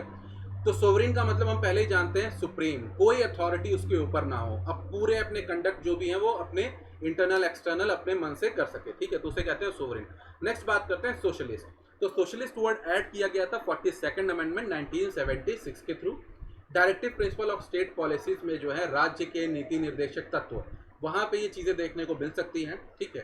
कांग्रेस ने 1955 में अपने अवधि सेशन में सोशलिस्ट पैटर्न सोसाइटी की पहले ही बात की थी, ठीक है। अब ध्यान रखिएगा, इंडियन ब्रांड जो है सोशलिज्म का, इंडियन सोशलिज्म है, वो कम्युनिस्ट सोशलिज्म नहीं है या स्टेट सोशलिज्म नहीं है, ठीक है, वो क्या है, डेमोक्रेटिक सोशलिज्म है। हमारे यहाँ है मिक्स्ड इकोनॉमी। मिक्स्ड इकोनॉमी का मतलब ये है, यानी प्राइवेट सेक्टर भी होगा और पब्लिक सेक्टर भी होगा। अब देखिए, ये पॉइंट आपसे पूछा जाता है कि डेमोक्रेटिक सोशलिज्म जो है उसका एम क्या है। उसका एम है पॉवर्टी, इग्नोरेंस, डिसीज और इनइक्वालिटी को खत्म करना। ये बहुत अच्छे से ध्यान रखिएगा, इस लाइन पे किसी का ध्यान नहीं जाता है कि व्हाट इज डेमोक्रेटिक सोशलिज्म, एम क्या है डेमोक्रेटिक सोशलिज्म का, ठीक है। चलिए, तो इंडियन सोशलिज्म है मार्क्सिज्म और गांधीज्म का ब्लेंड है आपस में, ठीक है, और ज़्यादा से ज़्यादा गांधीज्म सोशलिज्म की तरफ ज़्यादा है। गांधी किसकी बात करते थे, रूरल इकोनॉमी, रूरल डेवलपमेंट के बारे में, ठीक है। बट 1991 के जो लिबरलाइजेशन, प्राइवेटाइजेशन और ग्लोबलाइजेशन रिफॉर्म हुए, एलपीजी रिफॉर्म हुए, जो सोशलिस्ट कैरेक्टर था वो इंडिया का काफ़ी हद तक खत्म हो गया। काफ़ी हद तक क्या, एक तरीके से खत्म ही हो गया, बट थोड़ा बहुत बचा हुआ है। कुछ सेक्टर में अभी भी हमारे PSUs काम करती हैं जिसमें गवर्नमेंट ने मोनोपोली रखी हुई है, ठीक है। चलिए, अब हम बात करते हैं सेकुलर। इस वर्ड को किससे ऐड किया गया, 42nd कॉन्स्टिट्यूशनल अमेंडमेंट एक्ट 1976 के थ्रू, ठीक है। और सेकुलर स्टेट का जो मतलब है हमने पहले ही किया, इंडिया ने इसका पॉजिटिव कॉन्सेप्ट रखा, यानी कि हम सभी रिलीजन को मानेंगे बट क्या करेंगे, किसी को भी प्रायोरिटी नहीं देंगे, किसी के साथ हम भेदभाव नहीं करेंगे। आर्टिकल 25 से 28 तक जो फंडामेंटल राइट्स में आते हैं वो आपकी किससे, सेकुलर कैरेक्टर को दिखाते हैं। अब यहीं पे बात करते हैं type of states based on religion. Religion के हिसाब से कुछ स्टेट्स होते हैं। पहला होता है एथिस्टिक स्टेट, यानी एंटी रिलीजियन, जिसपे रिलीजन को वो बिल्कुल ना माने, कंडेम करे सभी रिलीजन को। थियोक्रेटिक, प्रो रिलीजन, मतलब वो किसी एक रिलीजन को क्या कहे कि ये रिलीजन मेरे देश का रिलीजन है, जैसे बांग्लादेश, बर्मा, श्रीलंका, पाकिस्तान में अलग अलग उन्होंने अपने स्टेट रिलीजन है। सेकुलर, जो पूरी तरह न्यूट्रल हो, जैसे USA, इंडिया, ठीक है। अब बात करते हैं डेमोक्रेटिक का मतलब क्या होता है। डेमोक्रेटिक का मतलब होता है पब्लिक के पास सारी अथॉरिटी होना, ठीक है, मतलब सुप्रीम पावर किसके पास हो, पब्लिक के पास हो। सरकार बदल तो सकते हैं ना कम से कम, ठीक है। तो दो तरीके की डेमोक्रेसी होती है, एक तो डायरेक्ट डेमोक्रेसी और एक इनडायरेक्ट डेमोक्रेसी। अब डायरेक्ट डेमोक्रेसी के तरीके समझ लीजिए। देखिए, मैंने अंडरलाइन कर रखे हैं, यहाँ पे आपको बिल्कुल मेहनत नहीं करी पड़ेगी समझने के लिए। रेफरेंडम, इनिशिएटिव, रिकॉल, प्लेबिसाइट, ठीक है। तो ये 4 तरीके होते हैं। रेफरेंडम का मतलब डायरेक्ट डेमोक्रेसी देख रहे हैं हम लोग। डायरेक्ट डेमोक्रेसी में गवर्नमेंट कोई भी काम कर रही है वो तो डायरेक्ट पब्लिक से पूछती है कि बताओ ऐसा किया जाए कि नहीं किया जाए। जैसे मान के चलिए कि गवर्नमेंट ने अभी, जैसे आज की न्यूज़ में देखते हैं कि मान के चलिए यूपी गवर्नमेंट ने उसका नाम चेंज किया और उसके लिए गवर्नमेंट पूछे लोगों से कि बताओ नाम चेंज करूं कि ना करूं, शी मैन रखूं कि ना रखूं। ठीक है, तो पब्लिक के पास कोई भी बिल, कोई भी लॉ रेफर कर दिया जाए, ठीक है, और पब्लिक से उससे व्यूज पूछे जाएं या फिर उसकी वोटिंग करा दी जाए, तो उसे कहते हैं रेफरेंडम। मतलब क्या कर दिया गया, रेफर कर दिया गया। तो ये है डेमोक्रेसी का एक तरीका, डायरेक्ट डेमोक्रेसी का, रेफरेंडम। ठीक है, दूसरा है इनिशिएटिव। ठीक है, इनिशिएटिव वर्ड से देख रहे हैं, पब्लिक खुद इनिशिएशन ले ले और कहे ऐसा कोई कानून लेके आओ, ठीक है, उसे कहेंगे इनिशिएटिव। नेक्स्ट है रिकॉल। रिकॉल क्या होता है, आप किसी को बुलाते हैं कि भाई रिकॉल कर रहा हूँ वापस आ जा। ठीक है, तो आप किसी भी गवर्नमेंट ऑफिशियल को वापस बुला लें, मतलब उसको उसकी पोजीशन से उतार लें। जैसे क्या आप अभी पीएम को हटा सकते, नहीं हटा सकते। बट अगर डायरेक्ट डेमोक्रेसी होती तो पब्लिक अपना इनिशिएटिव करती, फिर रिकॉल करती और उसको बुला लेती, मतलब उसकी जो भी सीट है उसे खत्म कर देती उसकी पावर। नेक्स्ट है प्लेबिसाइड। प्लेबिसाइड पूरा रेफरेंडम की तरह होता है, बस फर्क इतना होता है कि यहाँ पे आप क्या करते हैं, बाउंड्री डिस्प्यूट से रिलेटेड चीज़ों को, इशू को रिजॉल्व करते हैं। ठीक है, लगातार रेफरेंडम और प्लेबिसाइड न्यूज़ में आता रहता है यूरोपियन कंट्रीज में। इंडिया में ऐसी बात नहीं कि कभी रेफरेंडम नहीं हुआ, गोवा का रेफरेंडम ही हुआ था। ठीक है, तो कहीं कहीं पे इंडिया में रेफरेंडम इस्तेमाल हुआ है। ठीक है, तो ध्यान रखिएगा, ऐसी बात बोला जाए कि कभी नहीं इस्तेमाल हुआ, तो कभी तो इस्तेमाल हुआ है। बट हमारे यहाँ इनडायरेक्ट डेमोक्रेसी है, मतलब हम चुन के लोगों को ऊपर भेजते हैं और वो फैसले लेते हैं हमारे लिए। ठीक है, तो डायरेक्ट डेमोक्रेसी आपको सुनने में अच्छा लग रहा है, बट आप कहेंगे फिर इंडिया में क्यों नहीं इम्प्लीमेंट होती, क्योंकि हमारे यहाँ भैया बहुत ज़्यादा बड़ी पॉपुलेशन है। ठीक है, यूरोपियन कंट्रीज में पॉपुलेशन ही नहीं है, जितनी पूरी ऑस्ट्रेलिया की पॉपुलेशन है उतने तो लोग हमारे यहाँ रिजर्वेशन कैटेगरी में इंडियन रेलवेज में रात को सोते हैं। ठीक है, अब बात करते हैं इनडायरेक्ट डेमोक्रेसी। इनडायरेक्ट डेमोक्रेसी दो तरीके की होती है, एक तो पार्लियामेंट्री होती है और दूसरा प्रेसिडेंशियल होती है। पार्लियामेंट्री मतलब हम लोगों को चुन के भेजेंगे, जैसे हमारे यहाँ सिंपल तरीका, और वो हमारे लिए फैसला लेंगे, जैसे इंडिया और यूके। ठीक है, बट प्रेसिडेंशियल में क्या होगा, मेन पावर किसके पास होगी, प्रेसिडेंट के पास होगी। ठीक है, तो ये दो फर्क होते हैं पार्लियामेंट्री और प्रेसिडेंशियल सिस्टम में, इन्हें आगे और डिटेल में हमें पढ़ना ही है। ठीक है, अब देखिए जो डेमोक्रेटिक वर्ड जो प्रियम्बल में इस्तेमाल हुआ है, ऐसे इंपॉर्टेंट लाइंस पे हम यहाँ पे फोकस करते हुए चलेंगे। Is used in preamble in a broader sense, मतलब ये केवल सिंपल बात नहीं करता, ये बहुत ज़्यादा बात करता है। ये political democracy, social and economic democracy की भी बात करता है। और नेक्स्ट पॉइंट बहुत इंपॉर्टेंट है, principle of liberty, equality and fraternity are not be treated as separate item in a trinity. मतलब लिबर्टी, इक्वालिटी और फ्रेटर्निटी, इन तीनों में से अगर आप एक चीज़ को भी हटाओगे तो बाकी दोनों चीज़ें हट जाएंगी, डेमोक्रेसी की ऐसी तैसी हो जाएगी। ठीक है, तो ये तीनों चीज़ें ज़रूरी हैं किसके लिए, डेमोक्रेसी के लिए। लिबर्टी, अगर एक को आज़ादी नहीं छीनोगे तो वो अगेंस्ट जाएगा। इक्वालिटी, एक को इक्वालिटी नहीं मिलेगी तो वो अगेंस्ट जाएगा। फ्रेटर्निटी नहीं है तो ऐसी ही सारी चीज़ें बर्बाद हो जाएंगी। ठीक है, अब बात करते हैं रिपब्लिक की। देखिए डेमोक्रेसी जो होती है दो तरीके की हो सकती है, एक तो मोनार्की हो सकती है, जब भी पढ़ें ऐसे तो एग्जांपल लेके पढ़ें, यूके में। ठीक है, वहां पे हेड ऑफ द स्टेट कौन है, क्वीन है। ठीक है, और दूसरा हो सकता है रिपब्लिक। डेमोक्रेटिक दूसरी तरीके की कैसी सकती है, रिपब्लिक, जैसे इंडिया में और यूएस में। ठीक है, हेड ऑफ द स्टेट कौन है, प्रेसिडेंट है। ठीक है, तो मतलब क्या है, हेड ऑफ द स्टेट क्या होगा रिपब्लिक में, इलेक्टेड होगा डायरेक्टली और indirectly for a fixed period, जैसे यूएस और इंडिया। ठीक है, और जो पॉलिटिकल सोवेनिटी होगी वो किसके पास होगी, पीपल के पास होगी, किसी सिंगल इंडिविजुअल के पास नहीं होगी लाइक किंग। और कोई प्रिविलेज क्लास नहीं होगा, हर पब्लिक ऑफिस जो है वो सभी पब्लिक के लिए ओपन रहेगा, कोई डिस्क्रिमिनेशन नहीं होगा। तो दिस इज योर रिपब्लिक। अब बात करते हैं जस्टिस की। ठीक है, तो हमारे यहाँ जस्टिस हमने देखा, उसमें क्या देने की बात की, सोशल जस्टिस, सोशो इकोनॉमिक और पॉलिटिकल जस्टिस की बात की गई है। तो पॉइंट यहाँ पे ध्यान रखिएगा, सोशल जस्टिस और इकोनॉमिक जस्टिस ये दोनों मिलके क्या बनते हैं, डिस्ट्रीब्यूटिव जस्टिस। ध्यान रखना बहुत इंपॉर्टेंट है, social justice plus economic justice मिलके क्या बनता है, डिस्ट्रीब्यूटिव जस्टिस। और जो आइडिया है जस्टिस का, सोशो इकोनॉमिक पॉलिटिकल का, इसे कहाँ से लिया गया है, रशियन रेवोल्यूशन 1917 से इसे अडॉप्ट किया गया है। ये पॉइंट आप ध्यान रखिएगा। अब बात करते हैं लिबर्टी, इसे लिया गया है फ्रेंच रेवोल्यूशन 1799 से। ठीक है, अब बात करते हैं इक्वालिटी। पढ़ चुके हम लोग, बस केवल मेन टर्म्स देख रहे हैं कि ये कीवर्ड्स आपको ध्यान रखने। इक्वालिटी किस किस आर्टिकल में मेंशन है, तो इन सभी आर्टिकल्स में इक्वालिटी के बारे में मेंशन है। नेक्स्ट फ्रेटर्निटी यानी भाईचारा, आर्टिकल 51 में मेंशन है, ठीक है, ब्रदरहुड और सिंगल सिटीजनशिप जो भी है, ये दोनों फ्रेटर्निटी के बारे में बताते हैं, ठीक है। नेक्स्ट है डिग्निटी ऑफ इंडिविजुअल, ठीक है, मतलब डिग्निटी और यूनिटी एंड इंटीग्रिटी, ये सारे भी सारे वर्ड्स हैं। इंटीग्रिटी को किससे ऐड किया गया था? 42nd अमेंडमेंट 1976 से, तो ये पॉइंट आपको ध्यान रखना है। अब बात करते हैं सिग्निफिकेंस ऑफ प्रियम्बल। प्रियम्बल की सिग्निफिकेंस क्या है? तो भैया के.एम. मुंशी जी ने कहा it is horoscope of our sovereign democratic republic, कि हमारा जो सोवरेन रहेगा, डेमोक्रेटिक रिपब्लिक रहेगा, इसका क्या कैसा फ्यूचर रहेगा, उसे कौन बताता है? प्रियम्बल बताता है। पंडित ठाकुरदास भार्गव जी ने कहा मोस्ट प्रीशियस पार्ट है कॉन्स्टिट्यूशन का, सोल है, की टू कॉन्स्टिट्यूशन है, की टू कॉन्स्टिट्यूशन, ये पॉइंट ज्यादा ध्यान रखिएगा, की टू कॉन्स्टिट्यूशन यानी चाबी है, कुंजी है, अगर इसको आप लगा दो तो ताला खुल जाता है पूरे कॉन्स्टिट्यूशन का, पूरा कॉन्स्टिट्यूशन ही पल्ले पड़ जाता है। तो अगर आप प्रियम्बल अच्छे से पढ़ लिए हैं, समझ लिए हैं अभी, तो आपको अंदर देखने को मिलेगा जितने भी आर्टिकल प्रोविजंस हैं सब इसी से ही रिलेटेड हैं, ठीक है। ज्वेल सेट है, मतलब हार है, ठीक है। यार्ड स्टिक है, measure the worth of constitution, कि कॉन्स्टिट्यूशन ढंग का है भी कि नहीं है, ठीक है। सर अर्नेस्ट बार्कर ने इसको क्या कहा? की नोट कहा, ठीक है। और एम हिदायतुल्लाह जी ने इसको क्या कहा? Declaration of independence of United State of America से इसको सेम कहा, but more than 10 than declaration, मतलब है उसके जैसा बट उससे ज़्यादा है।